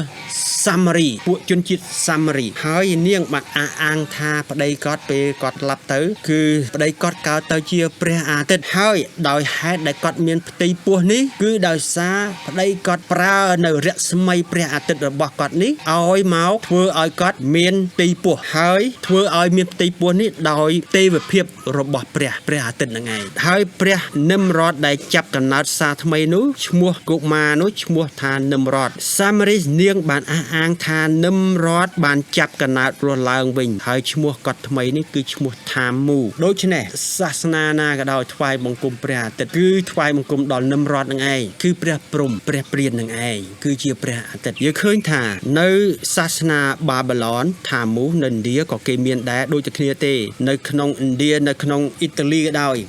គឺថាពេលប្រជាពលរដ្ឋបានបែកចេញពីនិមរតគេទៅស្រុកឧទាហរណ៍គេទៅស្រុកឥណ្ឌាវិញឈ្មោះព្រះនៅស្រុកឥណ្ឌាគេហៅអីឈ្មោះព្រះនិមរតហ្នឹងគឺវិស្ណុហើយនៅក្នុងស្រុកអ៊ីតាលីស្រុករ៉ូមចក្រភពរ៉ូមគេហៅអីគឺរូបថតនេះមិនមែនព្រះយេស៊ូវនឹងម្ដាយនោះទេគឺព្រះនាងសាមារីសជាមួយនឹងកូនគាត់ឈ្មោះថាមូគឺជាព្រះព្រំបានចាប់កំណើតរស់ឡើងវិញនៅនិកាយរ៉ូមិនកាតូលិកគេបំផន់មនុស្សថាអូនោះជាម្ដាយជាព្រះយេស៊ូវហើយកូនតូចនោះគឺជាព្រះយេស៊ូវមិនមែនទេនិកាយកាតូលិកនឹងឬក៏ខ្មែរយើងហៅថាសាសនាសុកលនេះគេបានបរៀនមនុស្សថានេះហើយគឺជាម្ដាយព្រះយេស៊ូវហើយនឹងព្រះយេស៊ូវព្រះមិនឲ្យគេធ្វើរូបចម្លាក់គេនៅធ្វើដែរគឺគេថ្វាយបង្គំព្រះអាទិត្យនឹងឯងគឺអត់អាចយកអីលាក់បាំងបានទេប្រវត្តិសាស្ត្រនោះគឺនេះគឺជាព្រះម្ដាយហើយនឹងនិមរតចាប់កំណើតសារថ្មីនឹងឯងជាព្រះថាមូនឹងឯងឥឡូវយើងរៀនពីរឿងថ្ងៃកំណើតរបស់ព្រះព្រំឬក៏ព្រះអាទិត្យថ្ងៃកំណើតរបស់ព្រះអាទិត្យគឺនៅខែ12ថ្ងៃទី25ពេលគេនិយាយថា celebration of the birthday of the sun មានន័យថាគេអបអរសាទរថ្ងៃកំណើតរបស់ព្រះអាទិត្យនៅខែ12ជាខែធ្នូថ្ងៃទី25នឹងឯងគឺគេថ្វាយបង្គំព្រះអាទិត្យនេះគឺជាការសើជ្រាវដែលរកឃើញខ្លះអ្នកណាចង់រួបផោះតាំងសូមឲ្យចូលមើលផោះតាំងនេះខ្លះដែរគឺថានេះគឺជាសាសនាព្រានគេបានបញ្ចូលហៅថាបុណ្យគ្រិស្មាស់នឹងឯងគេបញ្ចូលសាសនាព្រាន2បញ្ចូលមកនៅក្នុងសាសនាគ្រិស្មាស់នឹងចូលឲ្យបានអានឲ្យជាផោះតាំងយើងឃើញថាគេគោរពដើមឈើមួយគឺជាដើមឈើបៃតងគឺសាសនានេះមកពីសាសនា Sumer សាសនា Samari គឺគាត់នឹងឯងឈ្មោះ Samarius បន្ទាប់ពីការស្លាប់របស់និមរត Samarius បានផ្សព្វផ្សាយជំនឿថានិមរតជាព្រះនាងបានអះអាងថានាងបានឃើញដើមឈើបៃតងពេញវ័យផុសចេញពីឫសគល់ឈើដែលងាប់វាជានិមិត្តរូបនៃការចេញដំណើរនៃជីវិតថ្មីសម្រាប់ស្ដេចព្រាននិមរតនាងបាននិយាយថានៅថ្ងៃខួបកំណើតរបស់និមរតគាត់នឹងទៅលេងដើមឈើបៃតងនោះហើយនឹងទុកអំណោយកាដូនៅក្រោមដើមឈើបៃតងនោះឯងខួបកំណើតរបស់គាត់បានធ្លាក់នៅថ្ងៃរដូវរងាចនៅចុងខែធ្នូគឺថ្ងៃទី25នេះខែធ្នូថ្ងៃទី25នឹងហើយបងប្អូនអ៊ំពុំមីងដើមគ្រីស្មាស់យើងរៀនពីរឿងដើមគ្រីស្មាស់ដើមឈើបៃតងគឺដើមឈើនឹងជាពួកគ្រូកងវិលខ្លះគេបានបរៀនគ្រីស្ទៀនខ្លះគឺពីរឿងដើមឈើបៃតងដែលមានជីវិតរស់នៅយូរអស់កាលនឹងឯងនេះគឺជាសាសនាសាមារីសាសនា Sumer ប្រពន្ធគាត់នឹងឯងប្រពន្ធនិមរតឬក៏ហើយក៏ជាម្ដាយនិមរតដែរជាម្ដាយព្រះព្រានហើយក៏ជាប្រពន្ធរបស់ព្រះព្រាននឹងដែរពីព្រោះឪពុកឈ្មោះ Kush នោះគាត់ចាស់ហើយឪពុករបស់និមរតនឹងគាត់ចាស់ហើយគាត់ក៏យកប្រពន្ធក្មេងមែនទែនដល់ពេលមាននិមរតក៏យកម្ដាយធ្វើជាប្រពន្ធដូច្នេះនេះហើយគឺជាសាសនា Sumer ម្ដងទៀតចុះបន្ទាប់ពីនិមរតស្លាប់ប្រពន្ធគាត់សាមារីបានផ្សព្វផ្សាយជំនឿថ្មីមួយទៀតថាគាត់នឹងគឺជាព្រះហើយក៏ជាព្រះអាទិត្យដែរនាងបានអះអាងថាបានឃើញ ដើមឈើ3តងដែលពេញវ័យផុសចេញពីឫសគល់ឈើស្លាប់ហ្នឹងគឺជានិមិត្តរូបការចេញដំណើររបស់ប្តីគាត់នឹមរតហ្នឹងនាងអះអាងថាថ្ងៃខួបកំណើតរបស់គាត់ឲ្យតែខែ12ថ្ងៃទី25គាត់តែងតែចេញមកលេងនឹងដើមឈើ3តងហ្នឹងហើយទិញកាដូដាក់កាដូនៅក្រោមដើមឈើហ្នឹងជារៀងរាល់ឆ្នាំហើយខួបកំណើតគាត់ហ្នឹងគឺនៅចុងខែធ្នូហ្នឹងឯងគឺខែ12ថ្ងៃទី25ហ្នឹងឯងនេះហើយគឺជានឹមរតជាស្ដេចព្រានជាស្ដេចព្រំឈ្មោះគាត់នៅស្រុកអ៊ីស្រាអែលគេហៅគាត់បែលនៅស្រុកផ្សេងគេហៅ El នៅស្រុក Babylon អ៊ីជីបគេហៅ Belush Syrian គេហៅ Nemos នៅស្រុក Greek គេហៅគាត់ Zeus នៅស្រុករ៉ូមគេហៅគាត់ព្រះ Jupiter នៅស្រុក India គេហៅគាត់ថាព្រះវិស្ណុឬក៏ព្រះវេស្ណុនៅស្រុកចិនគេហៅគាត់ផ្សេង Panku នៅ Mexico គេហៅ Teul ដោយសារតែភាសាផ្សេងសាសផ្សេងគេដាក់គាត់ឈ្មោះផ្សេងដូចយើងចាប់អារម្មណ៍ជាងគេគឺនៅស្រុក India គេហៅគាត់វិស្ណុឥឡូវនេះបើហៅគាត់ព្រះនឹមរតគេអត់មានណាស្គាល់ដែលហៅព្រះវិស្ណុគេស្គាល់ជាងនេះហើយជាប្រវត្តិសាស្ត្រនៃស្ដេចព្រះព្រាននឹងចឹងនៅអង្គរវត្តនឹងអង្គរវត្តគេធ្វើអង្គរវត្តដើម្បីព្រះអីដែលមានព្រះអាទិត្យនៅពីលើនឹងគឺអង្គរវត្តយើងឃើញថាខ្ញុំធ្លាប់ទៅអង្គរវត្តម្ដងដែរហើយបានទៅឡើងដល់កំពូលហើយដល់ឡើងដល់កំពូលឃើញថាមិនមែនព្រះវិស្ណុទេគឺព្រះពុទ្ធទេនៅកំពូលហ្នឹងចាហេតុអីបានព្រះវិស្ណុនៅក្រៅមាត់ទ្វារនេះវិញយើងឃើញថាជាពរមន្ទី7បានគាត់យល់ឃើញថាសាសនាព្រានគឺជាសាសនាកាប់សម្លាប់មន្តអាគមអូមអាមហើយគាត់ក៏បានទទួលយកជំនឿព្រះពុទ្ធវិញហើយពីដើមនៅសៀមរាបពេលដូរសាសនាម្ដងមានសង្គ្រាមតើមានការអ្វីកើតឡើងនៅពេលនៅសង្គ្រាមដូរពីសាសនាព្រហ្មសាសនាព្រានទៅព្រះពុទ្ធមានការអ្វីកើតឡើងខ្ញុំនឹងការនោះនៅអង្គរវត្តខ្ញុំលួចលឺសូអាធัวគេឲ្យគេនិយាយភាសាអង់គ្លេសប្រាប់ជាពលរដ្ឋផ្សេងនៅនោះគេថាពេលមានសង្គ្រាមនោះគឺគេជាប្រមាណទី7ហ្នឹងក៏បានចាប់ស្ដាច់ជីប្រមាណទីម៉ានយកទៅកាត់កចោលដូចព្រះព្រំដូចគ្នាហ្នឹងហើយបងប្អូនពេលទៅអង្គរវត្តកុំឲ្យទៅដៃទៅនេះជួលធัวហ្គាយជួលអ្នកទៅផ្សព្វផ្សាយឲ្យប្រាប់ពីប្រវត្តិសាស្ត្រអង្គរវត្តនឹងឲ្យផងដើម្បីឲ្យដឹងរឿងពិតពីព្រោះអ្វីដែលខ្ញុំនិយាយនេះគឺខ្ញុំលួចស្ដាប់គេនិយាយទេពីព្រោះខ្ញុំចេះអង់គ្លេសខ្ញុំស្ដាប់គេនិយាយពីរឿងសង្គ្រាមហេតុអីបានជាដូរពីសាសនាមួយទៅសាសនាមួយហើយតើដោយសុកសានអត់ទេមានសង្គ្រាមហើយចាប់ស្ដាច់ដែលមុននឹងខាងស្ដាច់ខាងកាន់ខាងសាសនាព្រហ្មនឹងយូរទៅកាត់កកចោលដូចស្ដាច់នឹមរតនេះដែរដូចជានេះមិនមែនខ្ញុំកលៃដូច្នេះបើចង់ដឹងពិតប្រាកដបងប្អូនបើសិនជាបានទៅអង្គរវត្តកុំឲ្យទៅអត់ប្រយោជន៍ឡើយកុំឲ្យទៅតែឯងចឹងជួលធัวហ្គាយដើម្បីឲ្យដឹងពិតប្រវត្តិសាស្ត្រពិតផងហើយយកកាមេរ៉ាថតផងក៏ជាវីដេអូដើម្បីកុំឲ្យភ្លេចគឺអង្គរវត្តយើងគឺធ្វើឲ្យព្រះវិស្ណុនឹងឯងព្រះវិស្ណុនឹងគឺព្រះអាទិត្យនឹងឯង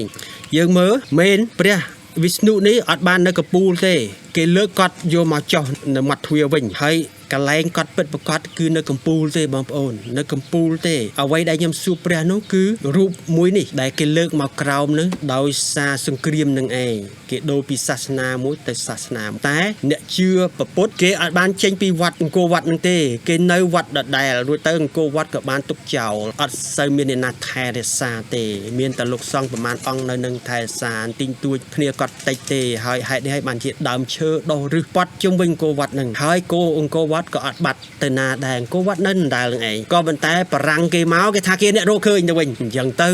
នេះហើយជាស្ដេចព្រានស្ដេចសាសនាព្រហ្មញ្ញគឺនេះហើយចាប់ដើមពីគាត់នឹងឯងគឺដោយសារកៅអៅគាត់ដែលស្លៀកពាក់នឹងឯងធ្វើឲ្យគាត់ខ្លាំងខ្លាពូកែគាត់ជាព្រានបបាញ់សត្វហើយនោះគឺជាដើមឈើបៃតងនោះឯងដែលគាត់ដែលគេអះអាងនោះព្រះព្រានគាត់បានធ្វើពណ៌ឡើងທາງសួគ៌នៅមើលរូបនេះហើយនៅស្រុកអាមេរិកក៏គេធ្វើនិមិត្តរូបនឹងដែរគេកំពុងតែអបអរសាទរបុណ្យរបស់នឹមរតនឹងគឺបុណ្យនេះដែលបំរុងនឹងខ្ញុំនិយាយតិចទៀតចូលយើងបានមើលឯកសារនេះដែរអ្នកណាមានពេលចូលអានខ្ញុំនឹងដាក់ក្នុង Facebook គឺប្រវត្តិសាស្ត្រហេតុអីបានជាដើមគ្រិស្តមាសនឹងមកពីណាដូចយើងរៀនមិញក៏ដោយ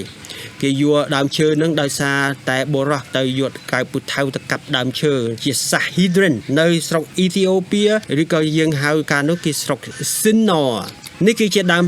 ឈើបៃតងដែលប្រពន្ធគាត់សាមារីអះអាងនឹងឯងគឺពេលគាត់គេតុបតែងដោយមាសនិងប្រាក់ដើមឈើនឹងគេបោះដៃគោលមិនឲ្យវាទៅណាវាត្រូវការឲ្យមនុស្សលីសែងទៅវិញទៅមកហើយពេលនឹមរតគាត់មកលេងរាល់ឆ្នាំនៅក្នុងថ្ងៃកំណើតរបស់គាត់នឹងគឺយកអំណោយទានជាកាដូយកមកដាក់នៅក្រោមដើមឈើនឹងឯងនេះគឺជាអ្នកណាធ្វើអញ្ចឹងគឺធ្វើបរិបជានឹងស្ដេចនឹមរតហើយនេះហើយជាកាដូយើងឃើញថា ខែ12ថ្ងៃទី25គឺថ្ងៃកំណើតរបស់ព្រះអាទិត្យ website នេះក៏និយាយគ្នាដែរគឺជាថ្ងៃកំណើតរបស់ព្រះអាទិត្យគេថាតែនៅនេះ Roman Catholic ទៅវិញ Roman តែមិនមែនទេរបស់ពួក Ethiopia របស់ពួក Sahedrin អ្នកណាមានចេះអង់គ្លេសសូមសើចជ្រាវដែរសូមជួយអាននៅនេះដែរខ្ញុំបានបកប្រាស់ឲ្យខ្លះហើយប៉ុនគេនោះគឺប៉ុនអីប៉ុនដែលគេអរគុណព្រះអាទិត្យចាប់ដើមរះឡើងវិញយើងមើលគេបកប្រែមើលខែធ្នូថ្ងៃទី25គឺជាថ្ងៃកំណើតរបស់ព្រះអាទិត្យព្រះនោះគឺឈ្មោះ Mithra មានន័យថាព្រះអាទិត្យអូខេនេះហើយគឺជាព្រះ Mithra ព្រះអាទិត្យនាមរតហ្នឹង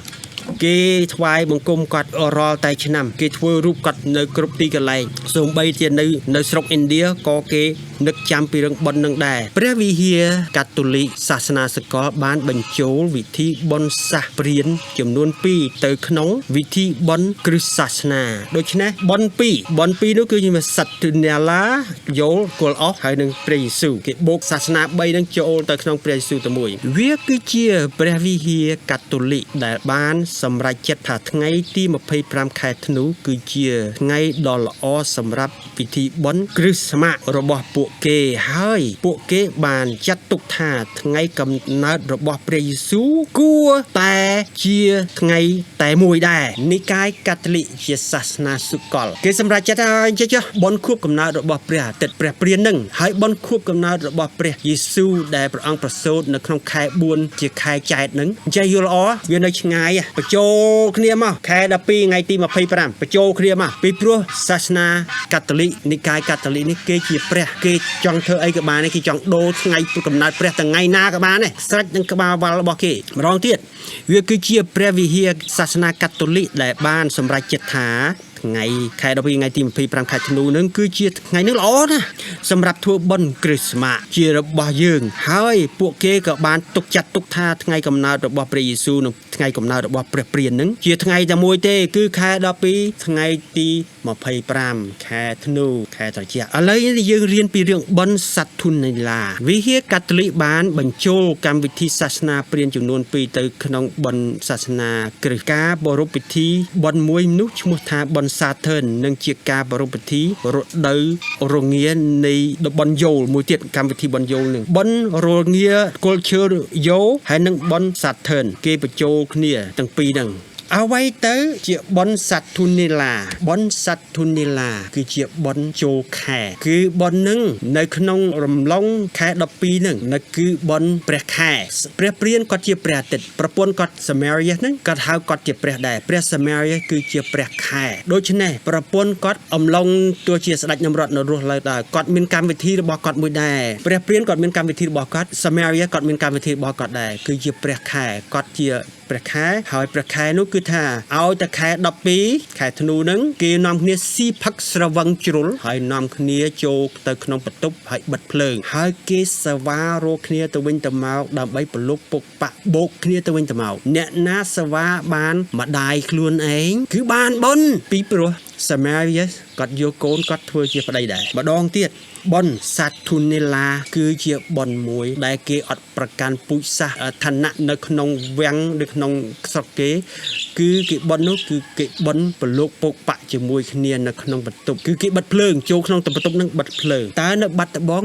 មានអពុទ្ធហេតុនឹងកើតឡើងអត់មានហើយតើសាសនាមួយណាគេតើសាសនាមួយគេធ្វើគេនិយាយ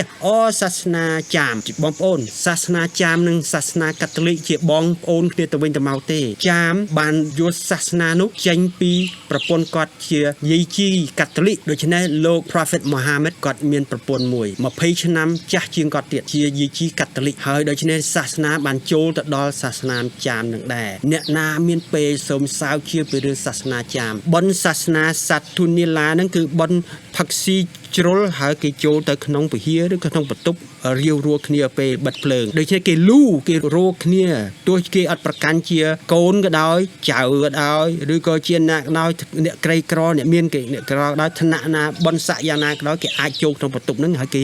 លូហើយគេរាវរោគ្នាអ្នកណារោបានម្ដាយខ្លួនឯងហើយប្រឡប់ពុកបាក់ជាមួយគាត់ផ្លូវភេទបានបុណ្យនេះហើយជាបុណ្យសត្វធុនីឡា ចឹងគេរូបនេះគេអត់បានបិទភ្លើងគូមិនកើតអញ្ចឹងគេបើកភ្លើងបនមួយទៀតនោះគឺបនគល់ឈើគេយកគល់ឈើគេអរគុណគល់ឈើដែលធ្វើឲ្យគេនឹងពីខែត្រជាក់ដើម្បីឲ្យដុតឲ្យបានក្តៅបនគល់អស់នឹងបនប្រលុកពុកបាក់លោកខែនេះគឺបូកបញ្ចូលមកគ្នាគឺកើតជាបនគ្រីស្មាស់អ្នកដឹកនាំគ្រីស្ទៀនសម័យដើមដូចជាស្ដេចប៉ាបយូលីគាត់បាននិយាយថាខ្ញុំទំនងជាបានជ្រើសរើសបននោះដើម្បីត្រឹមត្រូវជាមួយវិធីបនសាសនាព្រាហ្មណ៍ដែលមានស្រាប់ការប្រារព្ធពិធីប្រសូតរបស់ព្រះយេស៊ូវក្នុងអំឡុងពេលដូចគ្នាជាមួយនឹងព្រះរបស់រ៉ូម៉ាំងកាតូលិកនឹងគឺជាព្រះអាទិត្យឈ្មោះសូលបានជួយក្រុមជំនុំដំបូងផ្លាស់ប្ដូរបំប្លែងប្រជាជនសាសនាព្រាហ្មណ៍កាន់តែងាយស្រួលវាជាជំរើសយុទ្ធសាស្ត្រដែលចាក់ឫសក្នុងការជាក់ស្ដែងនៃចក្រភពរ៉ូមអូខេយើងឃើញថាស្ដេចប៉ាបមួយការជំនន់ស្ដេចប៉ាបយូលីគាត់បានសារភាពមែនគាត់ថាខ្ញុំបានជ្រើសរើសថ្ងៃនោះដើម្បីថ្ងៃខែបុណ្យថ្ងៃទី25ហ្នឹងម្ដងទៀតអានចុះថ្ងៃទី25ខែធ្នូមិនមែនជាថ្ងៃកំណើតពិតរបស់ព្រះយេស៊ូវទេអ្នកដឹកនាំគ្រីស្ទៀនសម័យដើមដូចជាស្ដេចប៉ាបយូលីគាត់បាននិយាយថាខ្ញុំទំនងជាបានជ្រើសរើសវាដើម្បីតម្រូវជាមួយនឹងវិធីបន់សាសនាព្រាហ្មណ៍ដែលមានស្រាប់ការប្រារព្ធពិធីប្រសូតរបស់ព្រះយេស៊ូវក្នុងអំឡុងពេលដូចគ្នាជាមួយនឹងព្រះរបស់រ៉ូម៉ាន់កាតូលិកគឺជាព្រះអាទិត្យនឹងឯងឈ្មោះសូលការនោះបានជួយឲ្យក្រុមជំនុំដំបូងបានផ្លាស់ប្លែពីសាសនាមួយទៅសាសនាមួយដែលបូកបញ្ចូលជាមួយនឹងសាសនាព្រាហ្មណ៍ឲ្យបានងាយស្រួលកុំឲ្យគេឆ្លោះគ្នាវាជាជំរើសទៅយុទ្ធសាស្ត្រមួយដែលអាចចាក់ឬក្នុងការជាក់ស្ដែងនៃចក្រភពរ៉ូមដូច្នេះមនុស្សនោះមិនមែនមនុស្សធម្មតាទៀតសិតតែអ្នកកាន់សាសនាខ្ពស់មែនទែនជាស្ដេចប៉ាបគាត់បានអះអាងខ្លួនឯងថាគាត់បានរើសថ្ងៃខែ12ថ្ងៃទី25នោះជាខែធ្នូនោះជាមួយនឹងសាសនាព្រាហ្មណ៍វិធីបន់2គឺ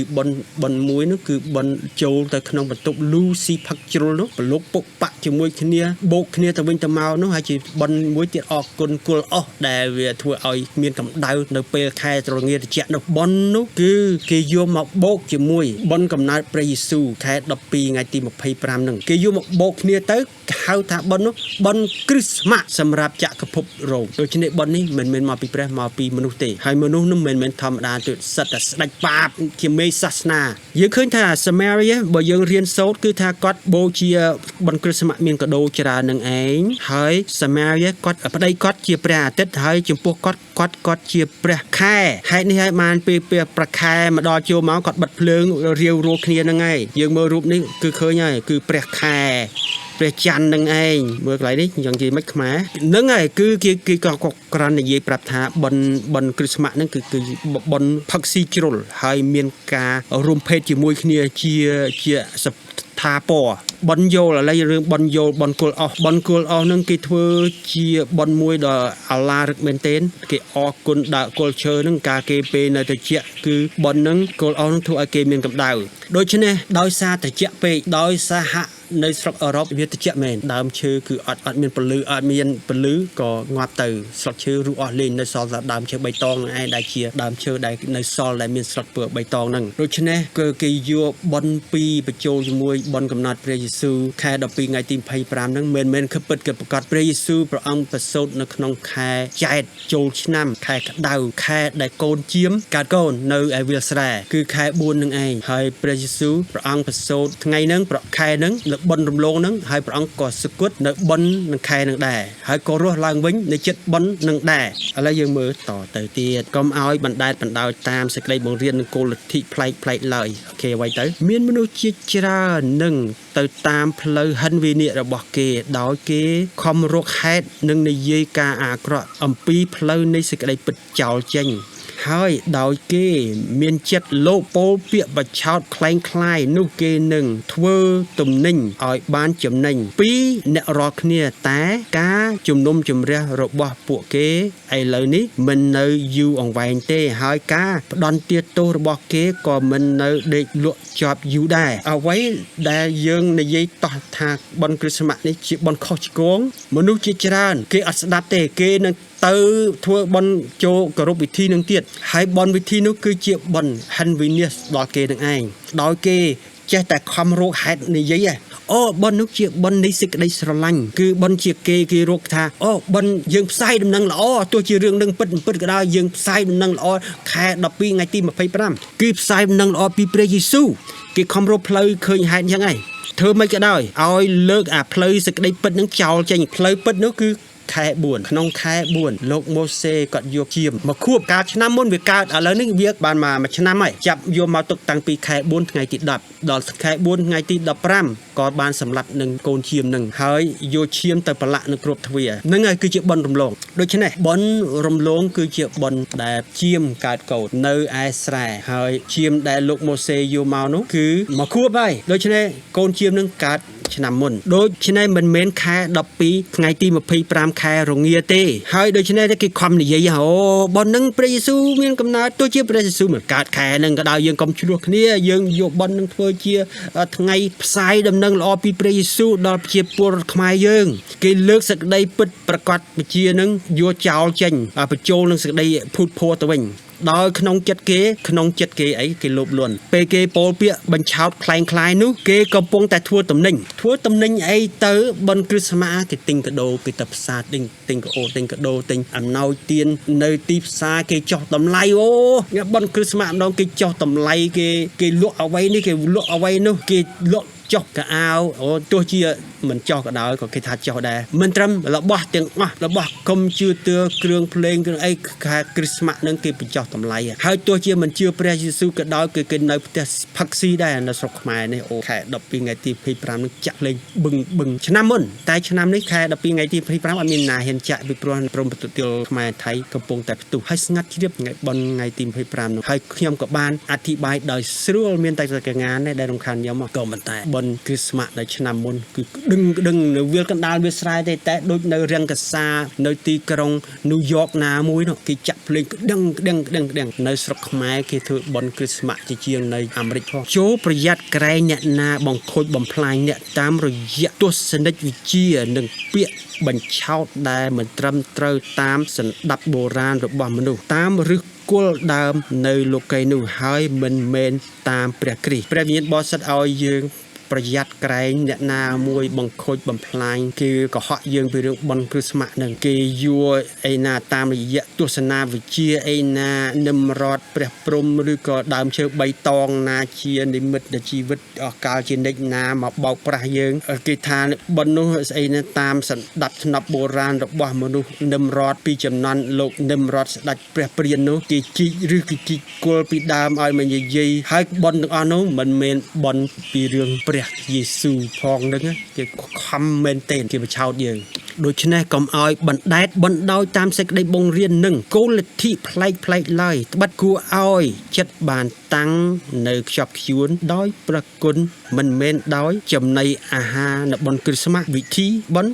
ឬក៏ប្រព្រឹត្តតាមសេចក្តីទាំងនោះពួកអ្នកប្រព្រឹត្តតាមសេចក្តីទាំងនោះគេធ្វើមិនបានប្រយោជន៍ពីនោះមកឡើយដូច្នេះលោកប៉ូលគាត់ប្រាប់យើងថាតាមដែលព្រះវិញ្ញាណបរិសុទ្ធប្រាប់គាត់នោះបង្រៀនគាត់នោះកុំឲ្យយើងដែលអ្នកជាព្រះយេស៊ូវនឹងកុំឲ្យអ្នកណាមួយបណ្ដែតបណ្ដោយតាមសេចក្តីបង្រៀនដែលនឹងគោលលទ្ធិប្លែកគេថាអូព្រះយេស៊ូវមានកើតក្នុងខែ4មែនតែមហាសកលព្រះវិហារសកលយើងអ្នកធំអ្នកថ្នាក់លើគេបានរើសយកមកបញ្ចូលនៅក្នុងខែ12ជាមួយសាសនាផ្សេងដើម្បីកុំឲ្យយើងឆ្លោះគ្នាកុំឲ្យយើងប្រកែកគ្នាក្នុងនោះឡើយអញ្ចឹងយកមកធ្វើបុណ្យតែមួយបដ ទៅកុំឲ្យយើងនឹងមានចិត្តរើសឆ្អើមប្រកាន់ព្រះណាអីយើងធ្វើ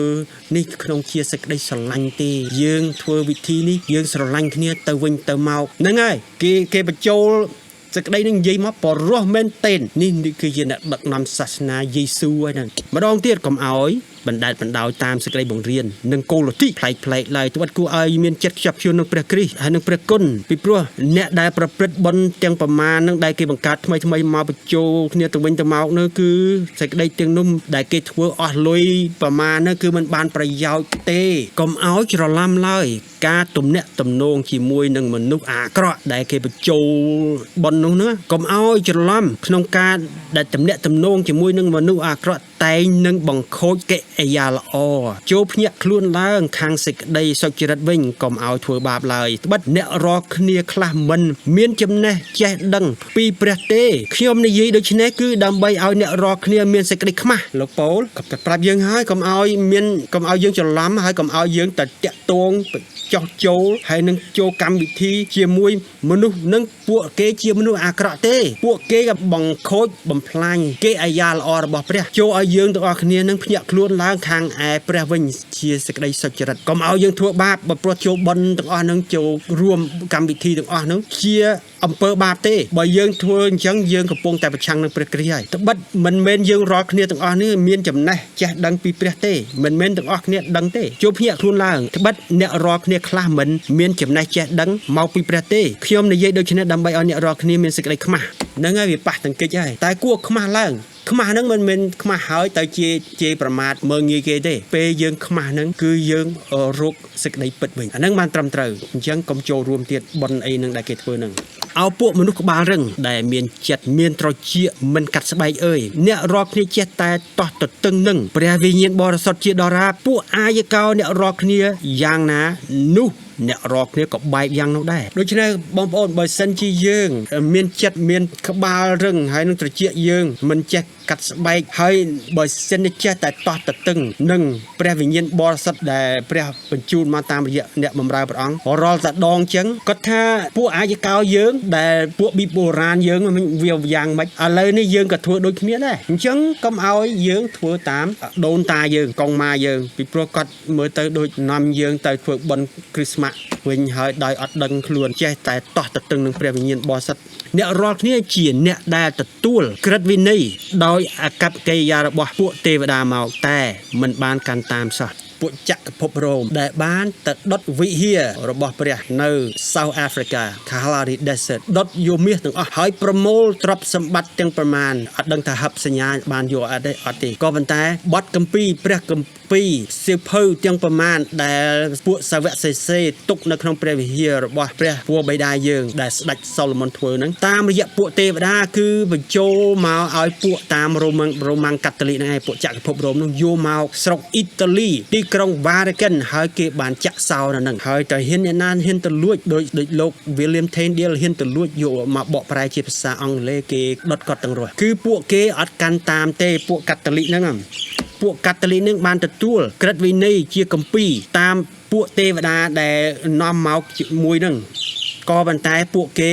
មិនបានតាមក្រឹតវិន័យច្បាប់របស់ព្រះទេគេបែរទៅជាបំផ្លែងព្រះបន្ទូលរបស់វិញគេបន្ថែមហើយគេដកចេញហើយគេបញ្ចូលបុណ្យគ្រីស្មាស់នេះមកឲ្យយើងនឹងធ្វើបាបតោះនឹងព្រះអោមនុស្សកំពត់អើយហោរាអេសាយបានទាយពីអ្នករាល់គ្នាត្រូវណាស់ថាបណ្ដាជននេះគេគោរពប្រតិបត្តិដល់អញតែបបោមាត់ទេឯចិត្តគេនោះនៅឆ្ងាយពីអញណាស់គេថ្វាយបង្គំអញ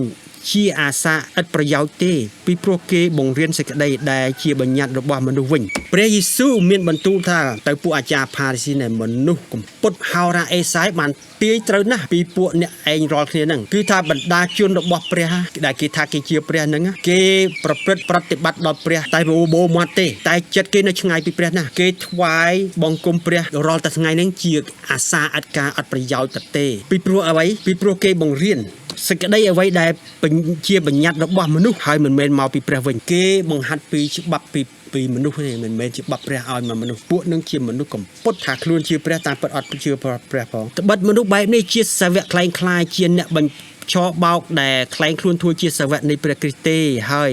សេចក្តីនោះមិនមែនជាអស្ចារ្យយ៉ាងណាទេពួកអារក្សសាតាំងក៏ខ្លែងខ្លួនធ្វើជាទេវតានៃបន្លឺដែរតែឯអ្នកចូលឲ្យអ្នកនៅជាប់ក្នុងសេចក្តីដែលបានរៀនហើយជឿប្រកបវិញដោយដឹងថាអ្នកបានរៀនសេចក្តីនោះពីអ្នកណាមកហើយថាតាំងពីក្មេងតូចមកអ្នកបានស្គាល់បទគម្ពីរបរិសុទ្ធទាំងប៉ុន្មានដែលអាចនឹងនាំអ្នក ឲ្យមានប្រាជ្ញាដល់ទីសង្គ្រោះដែលបានដោយសារសេចក្តីជំនឿជឿដល់ព្រះគ្រីស្ទយេស៊ូវផងកន្លែងនេះបងប្អូនព្រះវិញ្ញាណបរិសុទ្ធតាមរយៈលោកធីម៉ូថេឬក៏លោកប៉ូលឲ្យយើងនៅជាប់នៅក្នុងសេចក្តីដែលយើងបានរៀនពីពួកបរិសុទ្ធមិនមែនជាពួកคล้ายៗហើយឲ្យយើងជឿប្រកបបជាដោយដឹងថាអ្នករាល់គ្នាបានសេចក្តីបង្រៀននេះមកពីណាមកពីរ៉ូម៉ាន់កាតូលិកសាសនាសកលឬក៏មកពីពួកអ្នកដែលមានព្រះវិញ្ញាណបរិសុទ្ធពិតប្រកបបជានោះហើយថាតាំងពីខ្លួនឯងបានកើតមកតាំងពីទូចនោះបានរៀនអ្វីពីក្នុងគម្ពីរបរិសុទ្ធរៀនបានប្រមាណខ្លះដូច្នេះជួយឲ្យយើងបានអានព្រះគម្ពីរហើយឲ្យរៀនកុំឲ្យចេះតែជឿគេនិយាយអ្វីដែលយើងជឿនឹងគឺជំនឿយើងដែលអាចនាំយើងឲ្យបានមានប្រាជ្ញាមិនមែនចាញ់បញ្ឆោតគេទេគឺមានប្រាជ្ញារហូតទៅដល់ឲ្យយើងខ្លួនយើងឲ្យបានសង្គ្រោះដែលយើងជឿជំនឿដល់ព្រះយេស៊ូវគ្រីស្ទឲ្យបានពិតប្រាកដជាសម្រាប់ពួកអ្នកសុចរិតដែលនៅជាមួយនឹងគេពួកគេនោះក៏គេកាត់ទុកក្នុងចិត្តរាល់តែថ្ងៃដោយបានឃើញហើយបានឮការទន្ទឹងច្បាប់ដែលគេប្រព្រឹត្តធ្វើឃើញថាព្រះអង្គម្ចាស់ទ្រង់ជ្រាបពីរបៀបរំដោះមនុស្សដែលគោរពប្រតិបត្តិដល់ទ្រង់រួចឲ្យសេចក្តីល្បួងហើយឃុំទុកជាមួយមនុស្សទុច្ចរិតសម្រាប់នឹងធ្វើទោសក្នុងថ្ងៃជំនុំជម្រះវិញដូច្នេះលោកពេត្រុសក៏និយាយក៏សរសេរប្រាប់យើងដែរថាឲ្យពួកអ្នកដែលនៅជាមួយគេអ្នកដែលជឿព្រះប្រកបពជាពួកសុចរិតហ្នឹងពួកបរិសុទ្ធហ្នឹងនៅជាមួយពួកដែលអ្នកមិនជឿហ្នឹងពួកគេហ្នឹងមានរងទុក្ខវេទនាដែរហ្នឹងដែលដឹងហើយឮដែលគេមិនធ្វើតាមច្បាប់ព្រះពួកហ្នឹងដែលគេទៅតឹងច្បាប់ហើយពួកបរិសុទ្ធនៅជាមួយហ្នឹងគឺឃើញថាព្រះអង្គម្ចាស់ព្រះអង្គជ្រាបហើយក្នុងរបៀបការរំដោះពួកគេហ្នឹងដែរដូច្នេះកុំឲ្យតែគេចូលរួមវិធីនោះតែនៅជាមួយពួកនឹងចាស់រងទុក្ខវេទនាមែនគឺព្រះអង្គមានផ្លូវមានរបៀបនឹងរំដោះពួកគេហើយឲ្យរួចពីសេចក្តីលបួងគេឲ្យធ្លាក់ចេញពីព្រះនឹងព្រះនឹងឃុំមនុស្សទុច្ចរិតនឹងដើម្បីនឹងធ្វើទោសដល់គេនៅថ្ងៃជំនុំជម្រះគ្រប់បទគម្ពីរទាំងអស់ត្រូវបានផ្ដល់មកដោយគំនិតមកពីព្រះអង្គឲ្យតែងទេក៏មានប្រយោជន៍សម្រាប់ការបង្រៀនការស្ដីបន្ទោសឲ្យដឹងខ្លួនសម្រាប់ការប្រដៅតម្រង់និងការបង្ហាត់បង្កប់ខាងឯសេចក្តីសុចរិតដើម្បីឲ្យសំណប់របស់ព្រះបានគ្រប់លក្ខតាមរយៈការបានបំពាក់នោះគឺសម្រាប់នឹងធ្វើការល្អគ្រប់មុខបទគម្ពីរទាំងអស់មានន័យថាមិនមែនគម្ពីរคล้ายៗគម្ពីរបរិសុទ្ធពិតប្រាកដនឹងគឺព្រះអង្គទ្រង់ទេគឺបានផ្ដល់ឲ្យយើងនឹងដើម្បីឲ្យយើងបានបង្ហាត់បង្រៀនហើយមានប្រយោជន៍សម្រាប់បង្រៀនហើយឲ្យយើងនឹងទៅស្ដីបន្ទោសដែលអ្នកធ្វើខុសនឹងឲ្យគេដឹងខ្លួនសម្រាប់ការប្រដៅតម្រង់ឲ្យគេទៅឯសេចក្តីពិតកុំឲ្យគេនឹងទៅធ្វើខុសនឹងព្រះនឹងហើយការបង្ហាត់បង្កប់ខាងឯសេចក្តីសុចរិតដើម្បីឲ្យអ្នកសំណប់ចិត្តរបស់ព្រះនឹងបានគ្រប់លក្ខផងហើយព្រះវិញ្ញាណបរិសុទ្ធដែលបំពាក់នោះគឺសម្រាប់ធ្វើការល្អគ្រប់មុខផងដែរដូច្នេះអ្នកណាដែលនឹងបំពេញបទណាមួយសូម្បីជាតូចបំផុតក្នុងបញ្ញត្តិទាំងនោះហើយបង្រៀនមនុស្សផ្សេងទៀតឲ្យធ្វើដូច្នេះអ្នកនោះនឹងត្រូវហៅថាអ្នកតូចបំផុតនៅក្នុងនគរឋានសួគ៌តែអ្នកណាដែលកាន់តាមហើយបង្រៀនចំពោះបញ្ញត្តិទាំងនោះនឹងបានហៅជាអ្នកធំនៅក្នុងនគរឋានសួគ៌វិញដូច្នេះបបរៀនឲ្យបានត្រឹមត្រូវដើម្បីឲ្យយើងបានធ្វើអ្នកធំហើយអ្នកណាបរៀនខុសនោះគឺអ្នកតូចតាចនៅក្នុងនគរឋានសួគ៌ដូច្នេះអ្នកណាដែលឮសូរពាក្យរបស់ខ្ញុំទាំងនេះហើយប្រព្រឹត្តតាមខ្ញុំនឹងប្រៀបធៀបអ្នកនោះដូចជាមនុស្សប៉ិនប្រយ័ត្នដែលសង់ផ្ទះនៅលើថ្មរួចភ្លៀងធ្លាក់មកទឹកក៏ជន់ឡើងហើយខ្យល់បក់ប៉ះនឹងផ្ទះនោះតែមិនបានរលំទេពីព្រោះបានសង់នៅលើថ្មហើយមានពោះហើយអ្នកណាដែលមិនដើរតាមដំបូលមានព្រឹក្សានៃមនុស្សទុច្ចរិតក៏មិនឈរនៅក្នុងផ្លូវរបស់មនុស្សមានបាបឬអង្គុយនៅក្នុងកៅអីនៃពួកមនុស្សមើលងាយដូច្នេះទំនុកចម្រៀងរបស់លោកស្ដេចដេវីតប្រាប់យើងថាយើងមានពរបើសិនជាមិនដើរតាមដំបូលមានចំពោះមនុស្សដែលអត់ស្ដាប់បង្គាប់ព្រះនោះដូចជាគេបរៀនយើងឲ្យធ្វើបុណ្យគ្រីស្មាស់យើងមិនទៅហើយគេនាំយើងឲ្យថ្វាយបង្គំព្រះយេស៊ូវនៅថ្ងៃអាទិត្យហើយគេថាថ្ងៃនោះជាថ្ងៃព្រះយេស៊ូវតាមពិតថ្ងៃព្រះអាទិត្យសោះហ្នឹងបើយើងមិនទៅទេ គឺយើងអ្នកងាយអ្នកមានពោហើយយើងមិនត្រឹមតែនឹងយើងក៏មិនទៅឈរក្នុងផ្លូវគេដែរផ្លូវផ្លូវគេនាំមនុស្សឲ្យទៅធ្លាក់នរកយើងអត់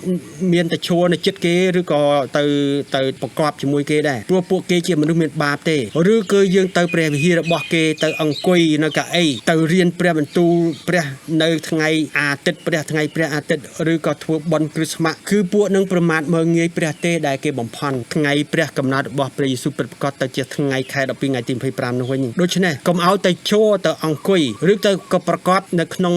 ផ្លូវរបស់គេនោះឡើយបើសិនជាធ្វើអញ្ចឹងគឺអត់បានពណ៌ទេឬក៏យើងនិយាយថាបើមិនទៅទេមានគ្នាណាគ្នាគេមិនចេះតែគេមានពហិធំស្គមស្កៃគេមានគ្នាច្រើនគេមានច្រៀងចម្រៀងគេមានភ្លេងផ្លាត់ធំគេធ្វើបុណ្យគ្រីស្មាស់ម្ដងអ្នកភូមិយើងក៏ទៅដែរបើយើងអត់ទៅធ្វើតាមគេទេអត់ចោះចូលជាមួយគេហ្នឹងយើងនៅតែផ្ទះម្នាក់ឯងហ្នឹងពីព្រោះយើងអត់មានគ្នាច្រើនផងហ្នឹងព្រះបន្ទូលប្រាប់ថាថ្ងៃដែលបានសង្គ្រោះហ្នឹងគឺដូចជាថ្ងៃលោកណូអេយ៉ាងឯងមនុស្សតិចមែនបានសង្គ្រោះហើយបើសិនជាយើងទៅឈរទៅអង្គុយធ្វើអ្វីតាមពួកដែលអ្នកគេមានគ្នាច្រើនទៅបុណ្យគ្រីស្មាស់ធ្វើអ្វីដែលព្រះមិនឲ្យធ្វើហ្នឹងថ្ងៃអាទិត្យនោះដោយសារគេមានគ្នាច្រើនមានអសប្បាយមានភ្លេងផ្លាត់នៅពហិគេហ្នឹងបើមិនធ្វើអញ្ចឹងធ្វើមិនឲ្យបានប្រកបនឹងគេទៅដូចយើងមនុស្សស្លាប់ដោយបើយើងអត់ទៅប្រកបជាមួយគេទេក៏ប៉ុន្តែអត់ត្រឹមត្រូវទេបងប្អូននិកាយធំគេបំផន់គ្រីស្ទានយើងតាំងពីពួកប្រូតេស្តង់ឡើងឲ្យទៅធ្លាក់នរកឲ្យទៅធ្វើខុសច្បាប់នឹងព្រះយើងកុំធ្វើតាមកុំឲ្យអ្នកណាបញ្ឆោតអ្នករកគ្នាដោយពាក្យសម្ដីឥតប្រយោជន៍ឡើយត្បិតគឺដោយព្រោះសេចក្តីទាំងនោះបានជាសេចក្តីក្រោធរបស់ព្រះបានមកលើមនុស្សរឹងជជែកមិនស្ដាប់បង្គាប់ទ្រង់ដូច្នេះកុំឲ្យអ្នកណាបញ្ឆោតឲ្យយើងពាក្យសម្ដីណាមួយដែលឥតប្រយោជន៍ដែលមិនមែនមកពីព្រះដែលធ្វើឲ្យមិនឲ្យយើងបានសង្គ្រោះនោះឡើយពីព្រោះសេចក្តីក្រោធរបស់ព្រះវាធំធេងជាងលេលើសើពពួកអស់នោះដែលនាំយើងឲ្យទៅរឹងទៅចេះនឹងស្ដាប់បង្គាប់ព្រះនោះដូច្នេះកុំចាញ់បញ្ឆោតគេឡើយដូច្នេះកុំឲ្យមានចំណែកជាមួយនឹងគេឡើយហេតុនេះបានជាព្រះទ្រង់ប្រគល់គេទៅឯសេចក្តីស្មោកគ្រោកតាមចិត្តតណ្ហាគេប្រាថ្នាចង់បានឲ្យបានបង្អាប់ដល់រូបកាយគេទៅវិញទៅមកដូច្នេះបុណ្យគ្រីស្មាស់ហ្នឹងគឺបុណ្យមួយដែលសាធុនេឡាហ្នឹងគឺស៊ីផឹកជ្រុលហើយចូលទៅក្នុងបន្ទប់បិទភ្លើងហើយលូរប្រឡូកពុកបាក់ជាមួយគ្នាហើយមានពេលបោកជាមួយគ្នាទៀតផ្លូវភេទដូច្នេះបើយើងធ្វើអញ្ចឹងដូចយើងចោះចូលនៅតណ្ហាដែលគេបង្អាប់ខ្លួនរូបកាយយើងឲ្យទៅស្មុកគ្រោកនោះឡើយពីព្រោះសេចក្តីក្រោធរបស់ព្រះបានសម្ដែងមកពីឋានសួគ៌តោះនឹងគ្រប់ទាំងសេចក្តីទំមិលល្មើសនិងសេចក្តីទុច្ចរិតរបស់មនុស្សដែលគេបង្ខាំងសេចក្តីពិតដោយសេចក្តីទុច្ចរិតវិញគេបង្ខាំងសេចក្តីពិតប្រកបនៅព្រះបន្ទូលរបស់ព្រះឲ្យទៅសេចក្តីភូតភរវិញធ្វើឲ្យព្រះមានសេចក្តីក្រោធលើយើងវិញដូច្នេះកុំទៅចូលនឹងគេនោះពួកសិស្សក៏មកទូលទ្រង់ថាតើទ្រង់ជ្រាបទេថាពួកផារ៉ាស៊ីពេលគេនិយាយដើមគេហ្នឹងតើគេអន់ចិត្តទេដោយសារសេចក្តីទាំងយើងដែលកំពុងតែនិយាយបង្ខូចគេតែព្រះយេស៊ូវទ្រង់មានបន្ទូលតបនឹងគេថាអស់ទាំងដើមណាដែលព្រះវរបិតាខ្ញុំនៅឋានសួគ៌មិនបានដាំនោះនឹងត្រូវរំលំឬចោលចេញដូច្នេះពួកអាចារ្យពួករសាប៉ាស៊ីគេមិនមែនមកពីព្រះគេលើកខ្លួនគេតាំងធ្វើជាអ្នកដឹកនាំសាសនាហើយសិស្សព្រះយេស៊ូវថាបើសិនជានិយាយដើមគេអញ្ចឹងមិនខ្លាចគេអន់ចិត្តទេហើយព្រះយេស៊ូវប្រាប់ថាអស់ទាំងដើមណាដែលព្រះមិនបានតែងតាំងគេឲ្យធ្វើជាគ្រូគង្វាលគឺព្រះនឹងរំលើងគេឬគេចោលចេញគឺកាប់ដើមឈើនឹងចោលចេញឲ្យគេធ្វើអីធ្វើតោះតាមតែចិត្តគេចោះពួកគេជាមនុស្សខ្វាក់គេជាមេដឹកនាំមនុស្សខ្វាក់ហើយបើខ្លួនឯងខ្វាក់ដឹកនាំមនុស្សខ្វាក់ដូច្នេះនោះអ្នកទាំងពីរនឹងធ្លាក់ទៅក្នុងនរកហើយគេមានរឹកពីជាអ្នកប្រព្រឹត្តប្រតិបត្តិដល់ព្រះប៉ុន្តែមិនព្រមទទួលព្រះជាស្ដាតែមកនោះក៏ងាកបែរចេញពីការគោរពប្រតិបត្តិនោះវិញគេអ្នកមើលទៅដូចគេជាព្រះយេស៊ូវអ្នកដឹកនាំច្បាស់លាស់តែគេអត់ព្រមទទួលព្រះវិញ្ញាណបរិសុទ្ធទេដែលមកតែងតែដាស់តឿនគេឲ្យទទួលព្រះវិញ្ញាណបរិសុទ្ធគេទៅជាងាកបែរចេញពីការគោរពទាំងអស់នោះវិញគេថាទទួលព្រះវិញ្ញាណបរិសុទ្ធនោះជាការខុសឆ្គងទេនិយាយភាសាអកម្មងនិយាយភាសាដទៃនេះគឺខុសឆ្គងទេគេអត់ទទួលព្រះវិញ្ញាណបរិសុទ្ធទេត្បិតមនុស្សយ៉ាងនោះជាពួកអ្នកដែលលូនចូលទៅក្នុងផ្ទះគេទាំងចាប់ដឹកនាំពួកស្រីដែលល្ងងឲ្យឆ្លក់ចិត្តជាធ្ងន់ធ្ងរដោយអំពើបាបហើយក៏ដឹកនាំឲ្យទៅតាមការពងប្រាថ្នាចង់បានក្នុងតណ្ហាផ្សេងដូច្នេះពួកអស់អ្នកដែលដឹកនាំនោះដែលគេធ្វើកម្មវិធីអីណាគ្រីស្មាស់នោះឬក៏អីក៏ដោយគឺពួកនឹងគេរត់ផ្លូវលូនចូលដូចពស់ចឹងឯងទៅក្នុងផ្ទះគេហើយមិនត្រឹមតែនឹងទាំងចាប់ដឹកនាំពួកស្រីដែលល្ងងនឹង ឲ្យតែឆ្លក់ចិត្តជាទងន់ហើយតែធ្វើអំពើបាបហើយដឹកនាំឲ្យទៅតាមការពងប្រាថ្នាចង់បានក្នុងតណ្ហាផ្សេងដែលគេចង់បានហ្នឹងហេតុនេះបានជាទ្រង់មានព្រះបន្ទូលថាឯងដែលដេកលក់អើយចូលភ្ញាក់ឡើងឲ្យក្រោកឡើងចេញពីមនុស្សស្លាប់នោះព្រះគ្រីស្ទនឹងផ្ដល់ព្រលឺឲ្យឯងពហិណាក៏ដោយដែលគេអត់មានព្រះវិញ្ញាណបរិសុទ្ធដែលគេកំពុងគេធ្វើព្រះវិញ្ញាណបរិសុទ្ធអត់បានដឹកនាំគេចូលក្នុងសេចក្តីពិតហើយគេចូលទៅក្នុងអំពើបាបធ្វើបុណ្យផ្ដេសផ្ដាសដែលព្រះមិនសពប្រហាទីនោះបើសិនជាអ្នកណាស្ដាប់ព្រះហើយឮសូរព្រះបន្ទូលព្រះអង្គឲ្យងើបចេញពីពួកអស់មនុស្សនឹងឲ្យដឹងខ្លួនឡើងក្រោកចេញពីមនុស្សពួកនឹងពួកមនុស្សស្លាប់ទេបើសិនជាយើងធ្វើដូច្នេះព្រះយេស៊ូវគ្រីស្ទនឹងបញ្ជូនព្រះវិញ្ញាណបរិសុទ្ធជាព្រះពន្លឺជាព្រះសម្រេះឲ្យយើងមកចែងចាំងឲ្យយើងភ្លឺផ្លូវមកព្រះបន្ទូលព្រះអង្គចប់តែប៉ុណ្ណឹងសូមព្រះអង្គប្រទានពរទាំងអស់គ្នាដោយនៅក្នុងព្រះនាមព្រះគុណបំផុតគឺព្រះនាមព្រះយេស៊ូវហាម៉ាស៊ី